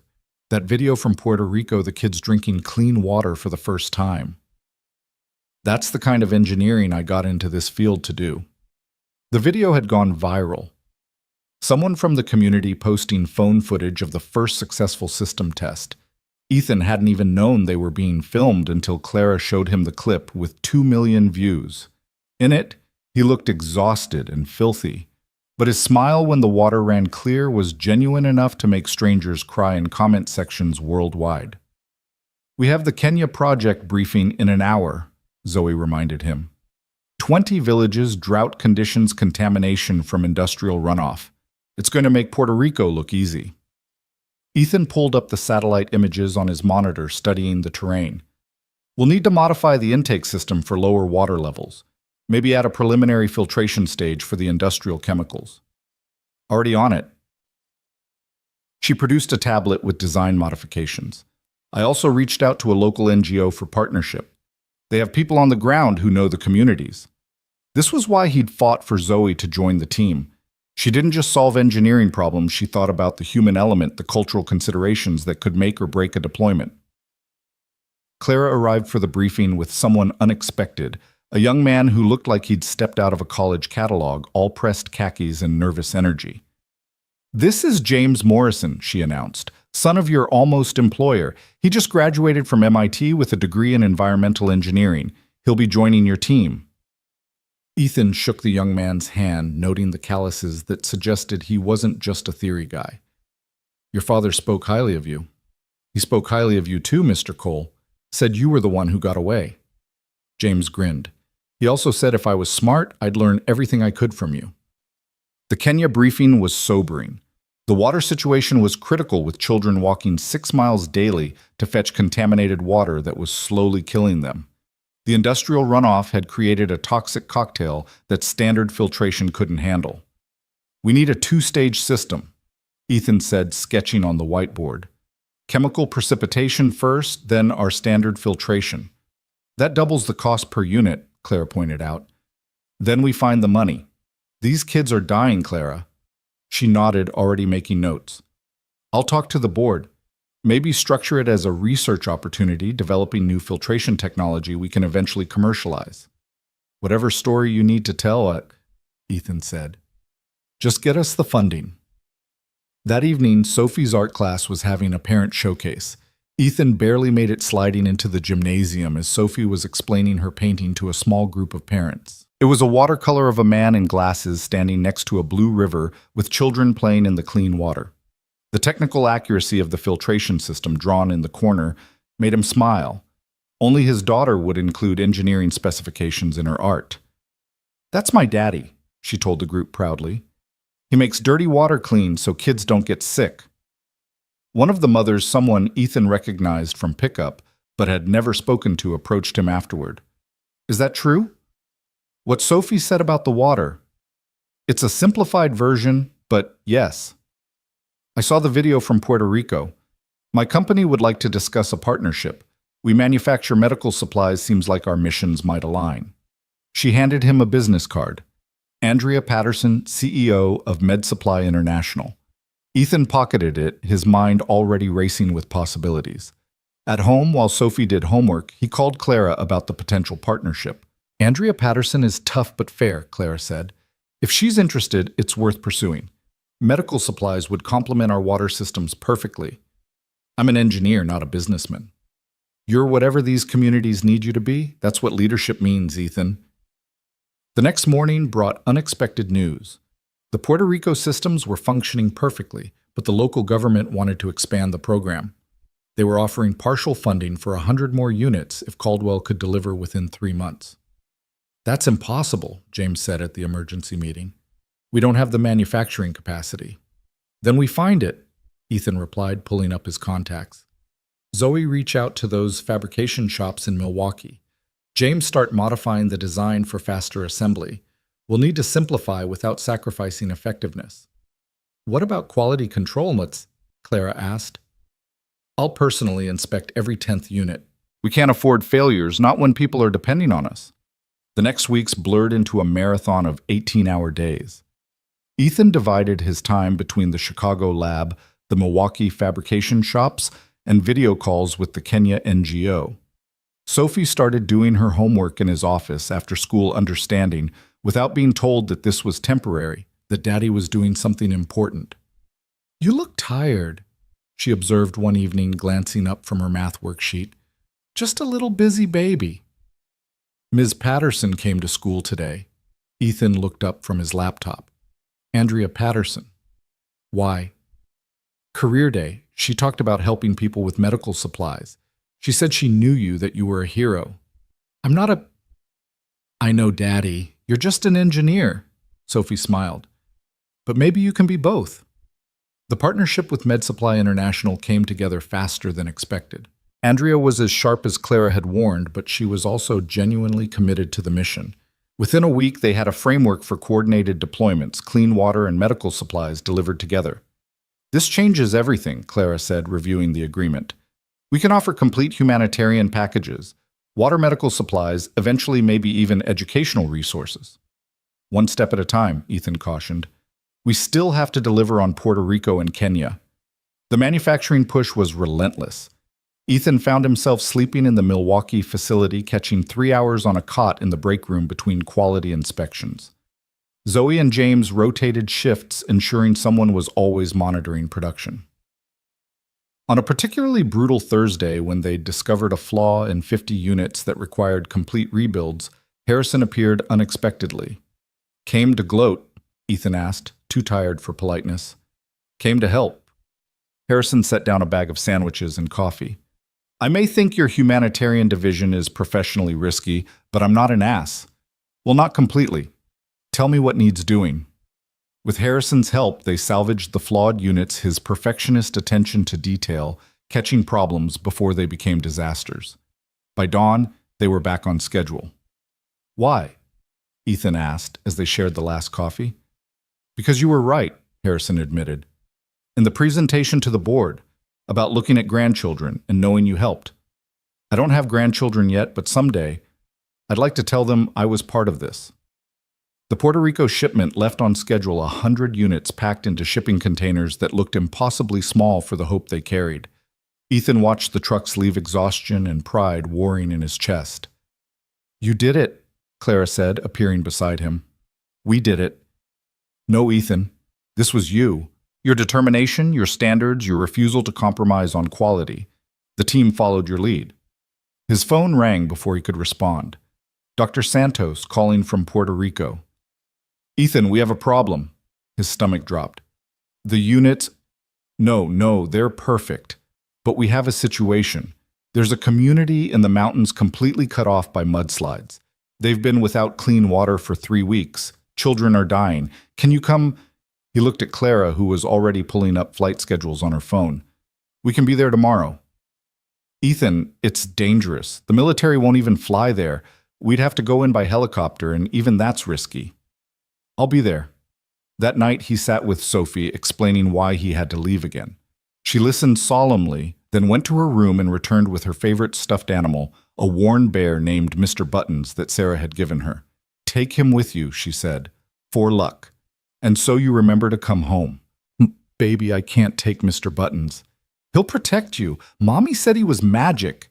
Ethan pulled her close, breathing in her strawberry shampoo scent. I'll be careful. I promise. I know, you're always careful. But take him anyway. The flight to Puerto Rico was turbulent storms surrounding the island like angry guardians. Clara had insisted on coming, bringing James and a medical team from Andrea's company. The helicopter pilot who met them at the small airport looked skeptical. The winds are bad, he said in accented English. Very dangerous. People are dying, Ethan replied. We go. The flight into the mountains was terrifying. The helicopter bucked and dropped in the wind rain, lashing the windows so hard they couldn't see. James turned green, clutching his seat. Even Clara looked pale. But Ethan held Mr. Buttons in his pocket and thought of Sophie's faith in him. They landed in a clearing that was more mud than ground. The community leader, a man named Miguel, met them with tears streaming down his weathered face. "Thank God you came. The children. We've lost 3 already." The situation was worse than reported. The mudslide had contaminated their only water source with bacteria and debris. People were drinking it anyway, desperate enough to risk the illness that followed. "We need to set up immediately," Ethan said, unloading equipment in the rain. "James, find the cleanest source point. Clara, coordinate with the medical team. We need to treat the sick while we get the water running." They worked through the night rain, turning the ground into a swamp that tried to swallow their equipment. The system fought them, connections failing in the moisture, the generator struggling in the thin mountain air. But by dawn, they had it running. The first clean water flowed as the sun broke through the clouds, and the sound the community made part sob, part celebration would haunt Ethan forever. Children lined up with containers supervised by the medical team, who ensured the sickest drank first. A little girl, maybe 4 years old, approached Ethan with a cup of the clean water. She said something in Spanish, and Miguel translated. "She says thank you for bringing the rain machine. She wants to share her water with you." Ethan knelt in the mud, accepting the cup with hands that shook. The water was perfectly clear, cold, safe. He took a sip, then handed it back to her. "Tell her it's her water. She should drink it all." The girl smiled, a brilliant expression that cut through exhaustion and fear and the weight of responsibility. This was why they did it. Not for recognition or profit, but for that smile, for the chance to give children the childhood they deserved. They stayed 3 more days, ensuring the system was stable and training locals on maintenance.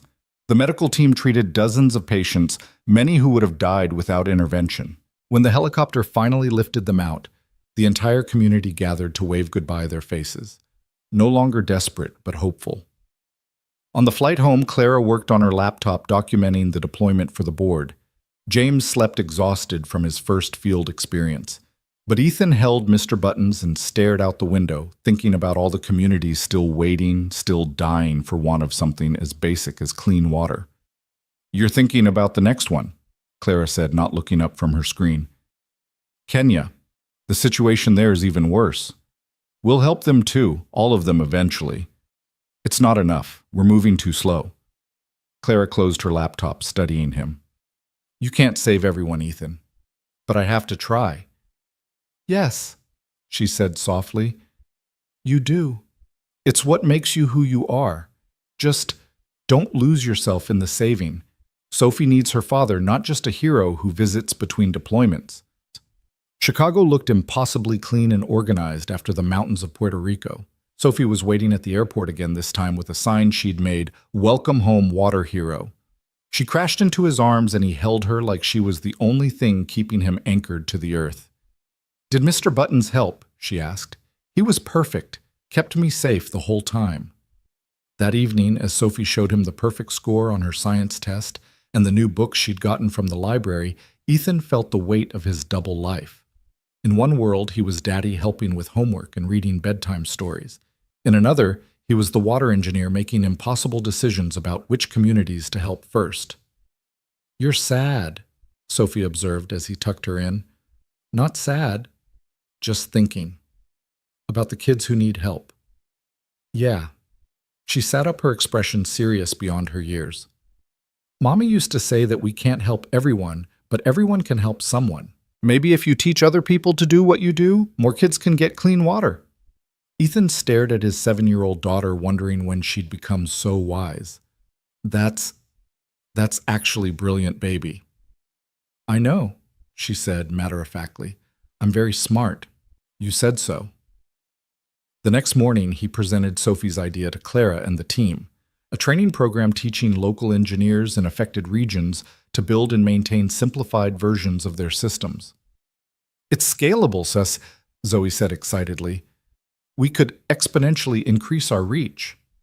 "We'd need educational materials translated into multiple languages," James added. "And partnerships with local universities," Clara mused. "But it could work." "Ethan, we start with Kenya. Build a training center alongside the water deployment. Create a model we can replicate." "That's a massive undertaking." So is pulling you from a burning car. Sometimes the impossible is just what needs doing. Clara smiled, that rare expression that transformed her face. When did you become philosophical? When my 7-year-old started out thinking my entire engineering team. The Kenya deployment was scheduled for 6 weeks out, giving them time to develop the training program. Ethan threw himself into creating simple visual guides that could transcend language barriers. Sophie helped drawing pictures to illustrate concepts her childish art, somehow perfect for conveying complex ideas simply. One evening, Andrea Patterson visited their apartment ostensibly to discuss the medical supply coordination, but really to see the man behind the reputation in his natural environment. "This is where the magic happens," she asked, looking at their modest living room covered in drawings and technical specifications. "This is where the ideas start," Ethan corrected. "The magic happens when communities get clean water." Andrea watched Sophie carefully coloring a diagram about bacterial filtration, her concentration absolute. "She's remarkable. She gets it from her mother. I think she gets more from you than you realize." Andrea pulled out a folder. "I have a proposition. Med Supply wants to fund 10 full scholarships for your training program. Cover travel materials, everything for local engineers." "Why?" "Because water and health are inseparable. Because your success is our success. And because," she paused, "because my daughter is Sophie's age. I look at her and think about children who aren't as lucky. This is how I help." The partnership deepened, Andrea becoming a regular presence at planning meetings. She and Clara developed an unexpected friendship, two powerful women who understood the burden of leadership. Sophie adopted Andrea as an unofficial aunt, someone who brought her science books and listened to her elaborate theories about everything. 2 weeks before Kenya, Ethan's past life intersected unexpectedly with his present. He was leaving Caldwell Tower when Marcus Thompson, his old supervisor from the janitorial company, appeared. "Ethan, Jesus, is that really you?" Marcus looked older, grayer, his bulk reduced by what looked like illness or hard times. Ethan felt a complicated mix of emotions: resentment for the years of dismissive treatment, pity for the man's obvious decline, and an unexpected gratitude. Without those nights pushing a mop, he might never have saved Clara, never found this path. "Hello, Marcus. I heard someone said you worked here now, as an engineer. Technical Director of Humanitarian Services." Marcus's laugh was bitter. "From janitor to director. Guess you were slumming it with us." "I was surviving. There's a difference." "Yeah, well, some of us are still just surviving." Marcus started to walk away, then turned back. "That night when you fixed the prototype, I knew it was you. Saw it on the security footage before they did. Could have reported you gotten you fired." "Why didn't you?" "Because I saw something in your eyes when you looked at those machines. Same thing I used to see in the mirror before life beat it out of me. Hunger. Not for money or position, but to be more than what the world decided you were." He shrugged. "Figured you deserved a chance to feed that hunger." "Marcus, I don't need your pity or your success story. Just do good with it, yeah. Some of us never get out of the basement. Make it count for those who do." He walked away before Ethan could respond, disappearing into the evening crowd. Ethan stood there for a long moment thinking about paths taken, and not taken about the thin line between pushing a mop and changing the world. That night, he found Clara still in her office, the city lights creating a constellation around her silhouette. "Working late again?" he asked. "Finalizing the Kenya logistics. We have a problem. The local government wants to tax our equipment as commercial imports. It'll eat 30% of our budget. Then we go around them, ship to the NGO, directly classify it as educational materials for the training program." Clara raised an eyebrow. "That's borderline illegal. That's creative problem solving. Those kids need water more than the government needs tax revenue." "When did you become ruthless?" "When I realized being nice doesn't always save lives." She turned to face him fully, something unreadable in her expression. "You've changed since that day on the highway." "We both have." "Yes?" she said softly. "We have." There was a moment, brief but weighted, where the air between them shifted. Then Clara's phone rang, breaking whatever spell had been building. She answered immediately, shifting into CEO mode, and Ethan excused himself, confused by the sudden tension. At home, Sophie was asleep on the couch. Her Kenya research spread across the coffee table. She'd drawn maps, written facts about water scarcity, created a presentation that was probably more thorough than some of his engineers' work. He covered her with a blanket, careful not to disturb her papers. His phone buzzed with a text from Clara. "Thank you for being who you are. The world needs more Ethan Coles." He didn't know how to respond to that, so he didn't. Instead, he sat watching his daughter sleep, thinking about the children in Kenya who might soon have the same peaceful rest, the same chance at dreams that weren't haunted by thirst. The final week before Kenya passed in a blur of preparations. The training materials were translated into Swahili and Kikuyu, the equipment shipped and tracked obsessively. James had recruited 2 other young engineers, eager graduates, who saw this as more than a job. "We're building a movement," he told them at the final briefing. "Every engineer we train can train others. It's exponential impact." "Exponential hope," Zoe corrected. "That's what we're really delivering." The night before departure, Ethan took Sophie to their favorite restaurant. Mr. Antonelli made a special dessert, a cake with "Good luck in Kenya," written in chocolate. "How long this time?" Sophie asked, picking at her pasta. 2 weeks, maybe 3. "Will it be dangerous?" He wanted to lie to promise absolute safety, but Sophie deserved truth. "A little, but I'll be careful and I'll have a good team with me. Take Mr. Buttons again. Baby, you need him here." "I have you most of the time. Those kids have nobody. Mr. Buttons should help them too." How did a 7-year-old understand sacrifice better than most adults? Ethan reached across the table, taking her small hand in his. "Your mom would be so proud of who you're becoming. She's proud of you too, Daddy. I know it." That night after Sophie was asleep, Ethan stood on his balcony looking at the stars barely visible through Chicago's light pollution. Somewhere on the other side of the world, children were looking at the same stars, hoping for salvation that might come in the form of an engineer from Chicago who'd once thought his life was over. His phone rang. Clara again. "Can't sleep?" she asked. "Thinking about tomorrow." "It's going to work, Ethan. The training program, the deployment, all of it. How can you be so sure? Because you don't know how to fail when it matters. It's your superpower." If you say just an engineer one more time, I'm cutting your salary," she interrupted, but he could hear the smile in her voice. "You're exactly who you're supposed to be, Ethan Cole. Stop doubting it." After they hung up, Ethan went inside and pulled out his notebook. Not the expensive one Clara had given him, but his old one filled with ideas from his janitor days. On a blank page, he wrote, "For Sophie and Sarah, for every child who deserves clean water, for every parent who wants to give their children better, for the man I used to be and the one I'm becoming. This is why we do it." Tomorrow, he would fly to Kenya. He would train engineers, install systems, save lives. But tonight, he was just a father in Chicago, holding his daughter's stuffed bear, preparing to change a small piece of the world. The weight of it should have been crushing. Instead, it felt like wings. The Nairobi airport hit them with a wall of heat that made Chicago's worst summer day feel like spring. Ethan stood on the tarmac watching the equipment being unloaded, Mr. Buttons tucked safely in his backpack. Clara was already on her phone coordinating with the local NGO, while James and the 2 new engineers, Sarah Kim and David Okonkwo, looked around with the wide eyes of people experiencing Africa for the first time.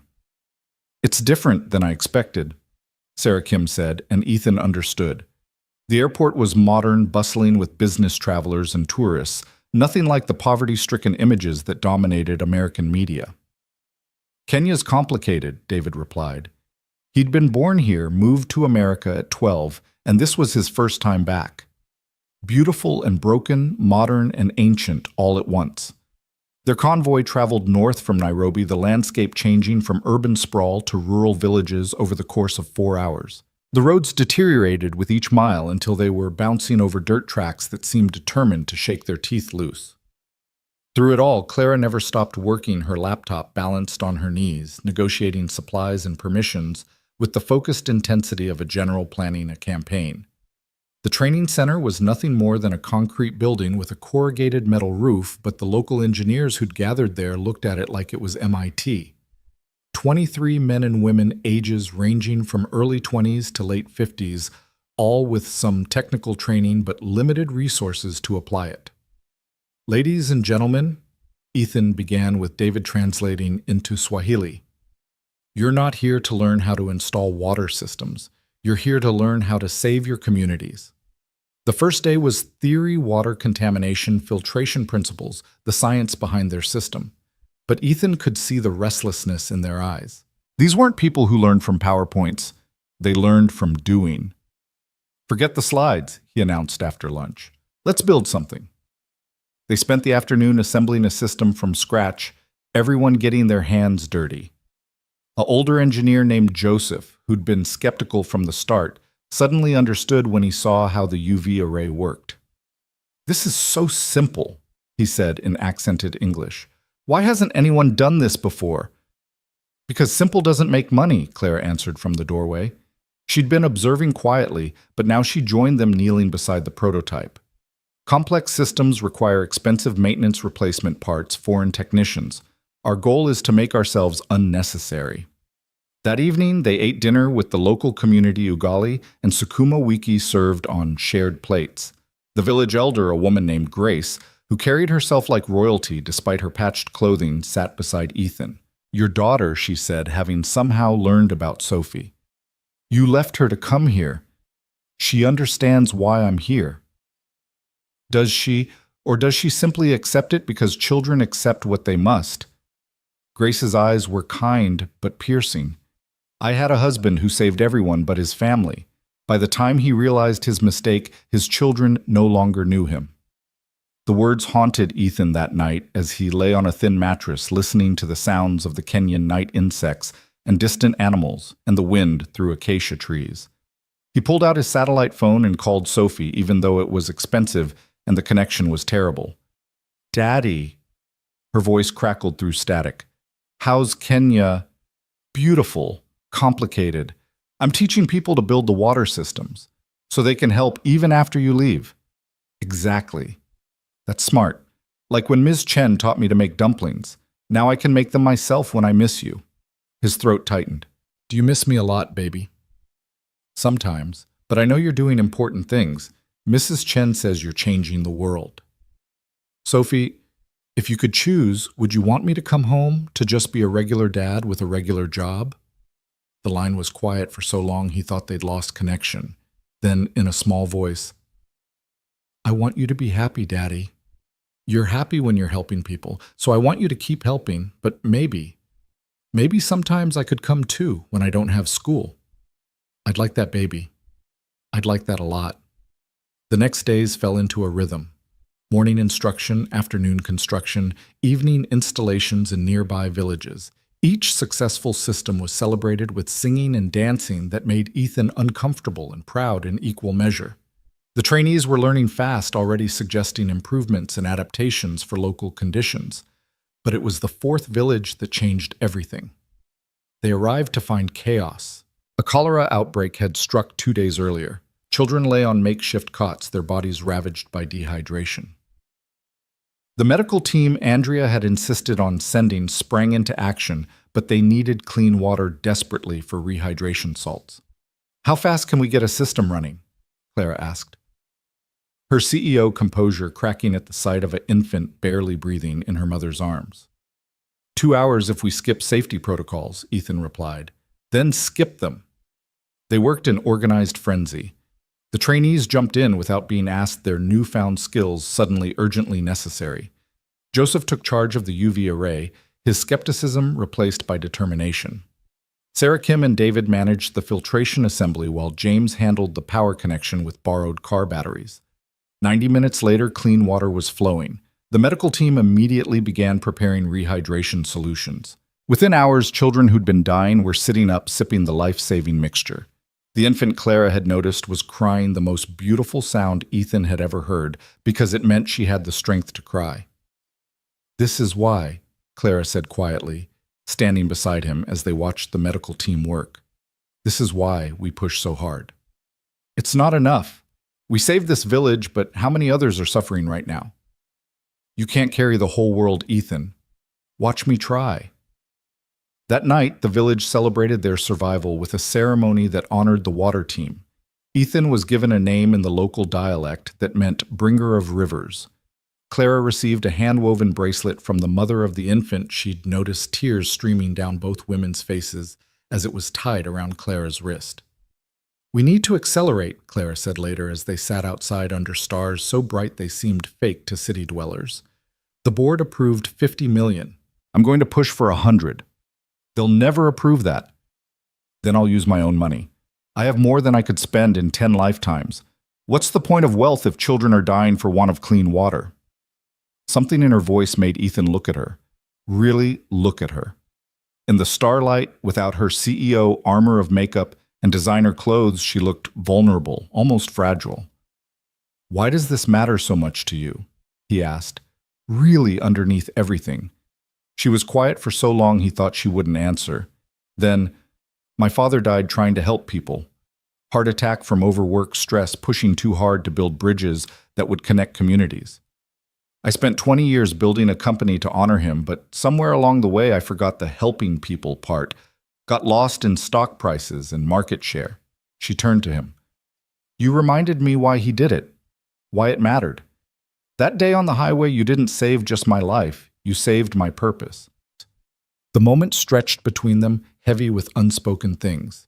Then David appeared, breaking the spell, reporting that another village had heard about their work and was requesting help. The training program's second week brought unexpected challenges. A local government official arrived demanding permits they didn't have, payments they wouldn't make. Clara handled him with a combination of charm and steel that left him somehow happy to approve their work without bribes. "How did you do that?" James asked, awed. "I reminded him that his children drink the same water as everyone else's," Clara replied simply. The trainees were becoming teachers themselves, showing newer arrivals the techniques they'd mastered. Joseph had become Ethan's unofficial assistant, his natural leadership and newfound expertise making him the perfect candidate to run the program after they left. "You could do this," Ethan told him one evening as they calibrated a UV array. "Lead the training program for all of East Africa." "I'm just a village engineer. I don't have degrees from American universities." "Neither did I when I started. I was a janitor who got lucky." Joseph looked at him skeptically. "You were never just anything, Mr. Ethan. I can see it in how you work. You were always an engineer. Life just took a detour." On day 10, Sophie called with news that made Ethan's heart stop. "Daddy, I won the district science fair. I'm going to state." "That's amazing, baby. When is it?" "Next month, May 15th. You'll be back, right?" He did quick mental math. They were scheduled to return May 10th, but if anything went wrong, "I'll be there, I promise." "Pinky promise?" "Pinky promise." Clara, who'd been reviewing supply manifests nearby, looked up. "We'll make sure you're back, whatever it takes." But the universe had other plans. A massive storm system moved in the next day, washing out roads and making travel impossible. They were trapped in the village with limited supplies and 3 more communities desperately waiting for installations. "We could try the northern route," David suggested, studying weather-stained maps. "That's controlled by militants," Joseph said quietly. "Very dangerous for foreigners." "How dangerous?" Ethan asked. "They might let you pass for a fee, or they might take you hostage. Or worse," Clara stood up decisively. "We're not risking it. The communities will have to wait until the road's clear." "Children are dying," Ethan protested, "and you have a child who needs her father alive." Her tone brooked no argument. "We wait." The forced delay turned into an unexpected opportunity. With nowhere to go, the training became intensive, almost intimate. Ethan worked with each trainee individually, understanding their strengths and challenges. Sarah Kim developed a pictographic instruction manual that transcended language barriers. James created a troubleshooting guide based on every problem they'd encountered. On the third night of the storm, the village's existing well failed. Contaminated runoff had overwhelmed it, leaving 300 people without any water source. Their emergency supplies wouldn't last 24 hours. "We need to modify one of the systems," Ethan announced at an emergency meeting. "Create a high-capacity unit that can serve the entire village." "That's never been done," James said. "The flow rates." "Then we innovate. That's what engineers do." They worked through the night, the trainees and the team becoming a single unit focused on survival. Joseph suggested a parallel processing approach that Ethan hadn't considered. Sarah Kim figured out how to boost the UV intensity without burning out the arrays. David salvaged parts from broken generators to increase pump capacity. By dawn, they had something that shouldn't work, but did a Frankenstein's monster of engineering that produced clean water at 3 times the normal rate. "We need to document this," Clara said, exhausted but exhilarated. "This could change how we approach community-wide installations." "Later," Ethan replied, watching villagers fill containers with clean water. "Right now, we just need to keep people alive." The storm passed after 5 days, leaving behind mud and destruction, but also something else, a proven team of local engineers who'd innovated under pressure and succeeded. Joseph stood taller, spoke with new authority. The other trainees looked at themselves differently. No longer students, but engineers who'd saved their community. "This is your graduation," Ethan told them. "You're ready." The final installations went smoothly, the trainees taking the lead while Ethan observed. In one village, they encountered a problem he hadn't seen before: arsenic contamination from natural deposits. Joseph immediately started sketching modifications, pulling 2 other trainees into his planning. "We need an additional filtration stage," he explained to Ethan. "Here before the primary filter. It will slow the flow rate but remove the arsenic." It was exactly what Ethan would have suggested, but he hadn't needed to. The student had become the teacher. Their last night in Kenya, the communities threw a celebration that drew people from miles around. There was music and dancing food that represented precious resources shared freely. Children performed a play about the water wizards who brought clean rivers, with a character who was clearly supposed to be Ethan, glasses made of wire, a concerned expression, constantly checking calculations on a piece of bark. "Is that really what I look like?" he asked Clara, who was trying not to laugh. "The anxiety is spot on," she confirmed, "but they missed your tendency to forget to eat when you're focused." Grace the elder, who'd warned him about saving everyone but his family, approached as the celebration continued around them. "You did well," she said simply. "But more than the water, you gave us knowledge. That lasts longer than any machine." "Joseph and the others, they'll continue the work." "Yes, but you, Mr. Ethan, what will you continue, the saving or the living?" Before he could answer, she pressed something into his hand, a small carved figure of a man carrying water, the details intricate despite its tiny size. "For your daughter. Tell her it's her father bringing life to the world. But remind her, too, that even water bringers need to rest to refill their own wells." The flight home was subdued, everyone exhausted from 3 weeks of intensive work. Clara worked on her laptop, preparing the board presentation that would request doubled funding. James slept across 3 seats, snoring softly. Sarah Kim and David were deep in discussion about modifications for different contamination types. But Ethan stared out the window at the Atlantic passing below, thinking about Grace's words. In his backpack, Mr. Button sat next to the carved figure, 2 talismans of the life he was trying to balance. His phone, finally back in range, exploded with messages. Most were routine, but one made him sit up straight. From Sophie's teacher, urgent. "Please call about Sophie." His hands shook as he dialed scenarios racing through his mind. Illness, accident. The phone rang once, twice. "Mr. Cole." "Thank you for calling back. Sophie's fine," Mrs. Peterson said quickly, and Ethan could breathe again. "But there's been an incident. She got into a fight. A fight Sophie's never... A boy was bullying another student, saying his family was poor, that his father was just a garbage man. Sophie apparently told him that all jobs have dignity, and when he laughed, she punched him. Despite everything, Ethan felt a surge of pride. "Is she suspended?" "No, the principal understood the circumstances. But Mr. Cole, Sophie's been struggling since you left. Her grades are still excellent, but she's withdrawn, spending recess alone. I think she's carrying more weight than a 7-year-old should. I'll be home tomorrow. I'll talk to her. She's proud of you, Mr. Cole. Maybe too proud. She feels she has to be perfect because you're off being a hero. That's a heavy burden for a child." The words echoed Grace's warning, and Ethan felt the weight of his choices settling on his shoulders. He found Clara watching him, having overheard enough to understand. "Sophie," she asked, "she's been hiding how hard this is for her." Kids do that. They protect us even when we're supposed to protect them. Clara's voice carried experience he hadn't expected. I did the same thing with my mother after my father died. Pretended I was fine so she wouldn't worry. Were you fine? No, I was drowning, but I got very good at looking like I was swimming. The landing in Chicago felt like returning to another planet.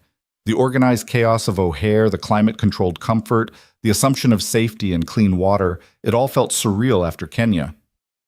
Sophie was waiting with Mrs. Chen holding a sign that said, "Welcome home, Water Wizard," with a drawing that was clearly inspired by the pictures he'd sent of the play. But her smile didn't quite reach her eyes, and when she hugged him, she held on longer than usual, like she was afraid he might disappear. "I missed you so much, Daddy," she whispered into his shirt. "I missed you too, baby, every single day." That evening, after Mrs. Chen had gone home and they'd eaten dinner. Thai food. Sophie's choice. Ethan sat his daughter down for the conversation he'd been dreading and planning in equal measure. "Mrs. Peterson told me about the fight." Sophie's face crumpled. "I'm sorry, Daddy. I know fighting is wrong, but he was being so mean to Marcus and nobody was doing anything, and I just got so angry." Hey, it's okay." He pulled her into his lap, feeling how much she'd grown in just 3 weeks. "I'm not mad. But Sophie, why didn't you tell me you were having a hard time?" "Because you're doing important things, saving people. My problems are small." "Your problems are never small to me. You're the most important person in my world. More important than the kids who need water."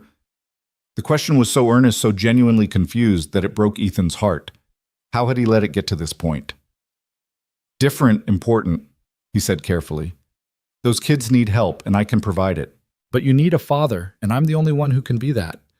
I've been doing the first job well, but the second one, not so much." "You're a good daddy," Sophie protested. "I'm trying to be. But I think I need to try differently." He set her down, looking her in the eyes. "What if I promise that for every trip I take, we do something special when I get back? Just you and me." "Like what?" "Whatever you want. Museum, zoo, Cubs game, building rockets in the park. Can we build a water filter? A real one for my state science fair project." He laughed, the tension breaking. "That's your idea of fun." "It's fun if we do it together." They spent the weekend in the lab at Caldwell with Clara's permission. Sophie wore safety goggles that kept sliding down her nose and latex gloves that went up to her elbows. Together they built a tabletop water purification system, Ethan teaching and Sophie learning with the focused intensity she brought to everything she cared about. "Can we make it pretty, but?" she asked after the functional components were complete. "Science should be beautiful too." So they painted the housing blue with silver stars, added LED lights that made the water glow, created something that was both functional and magical art and engineering combined. "It's perfect," Sophie declared, then paused. "Daddy, do you think Mommy would like it?" "She would love it. She'd love how smart and creative and kind you are." I remember her a little. She smelled like flowers and always sang when she cooked. She did. She sang badly but with enthusiasm. Sophie giggled. "Like how you dance." "Exactly like how I dance." Monday brought meetings and reports, the corporate side of changing the world. The board was impressed by the Kenya success, especially the training program's potential for scaling. They approved the additional funding, but with conditions: more oversight, more metrics, more accountability. "They want to turn it into a business," Ethan complained to Clara after the meeting. "Everything's a business at this scale, but that doesn't mean it can't also be a mission." She studied him across her desk. "You look tired." Sophie's teacher was right. "I've been trying to save the world but losing my daughter in the process. So find a balance." "How?" "Every day I'm here, kids are dying from preventable waterborne diseases. How do I choose between Sophie's school play and a village that needs help?" Clara was quiet for a moment, then pulled out her phone and showed him a photo. It was a young girl, maybe 12, in a hospital bed. "My daughter," Clara said quietly. "The one I gave up for adoption when I was 19. Before I built this company, before I became who I am, I thought I was doing the right thing, giving her a better life with a family that was ready. But I think about her every day. Wonder if she needed me specifically, not just any mother. Ethan stared at the photo, this revelation reshaping his understanding of Clara completely. Does she know about you? No, the adoption was closed, but I keep tabs, make sure she's okay. She's brilliant, wants to be a doctor, has a good family who loves her, but sometimes I wonder if I chose saving myself over raising her, and which decision would have led to more good in the world. Clara, my point is there's no perfect answer, but Sophie is here now needing you. The villages will still need help next month, next year, but Sophie won't be 7 forever. Don't miss it. That afternoon, Ethan met with Joseph via video call. The Kenyan engineer was at a new village teaching another group of locals the water system installation. How's it going? Ethan asked. Very well. We've installed 3 more systems since you left. The modified design for arsenic contamination is working perfectly. Any problems? Only good ones. More villages requesting help than we can handle immediately, but we're training more engineers. The knowledge is spreading. This was what Sophie had understood: teach others, multiply the impact. Ethan didn't have to personally save everyone if he could enable others to save their own communities. Joseph, I want to offer you something. Official position as East Africa Training Director. Salary Resources Authority to expand the program. Joseph's eyes widened. You trust me with this. I trust you to do it better than I could. You understand the local needs, the culture, the challenges I can only guess at. Then yes. Yes, absolutely. After the call, Ethan found Zoe in the lab working on improvements to the UV array efficiency. I need your help, he said. I need to restructure how we work. More delegation, more remote management. I can't keep leaving Sophie for weeks at a time. About time you figured that out, Zoe replied without looking up. I've already drafted a proposal. Regional directors for each area with you overseen remotely and visiting quarterly for quality control and training updates. You've been thinking about this. Ethan, everyone can see you're burning out trying to be everywhere at once. You're no good to anyone if you collapse. She finally looked at him. Plus, Sophie's awesome. She deserves her dad present, not just physically, but mentally. The restructuring took a month to implement. Clara backed it fully, even suggested additions of virtual training platform where engineers worldwide could share innovations, a supply chain system that could deliver equipment without Ethan's personal oversight, a network of local leaders like Joseph, who could adapt the technology to regional needs. During that month, Ethan kept his promise to Sophie.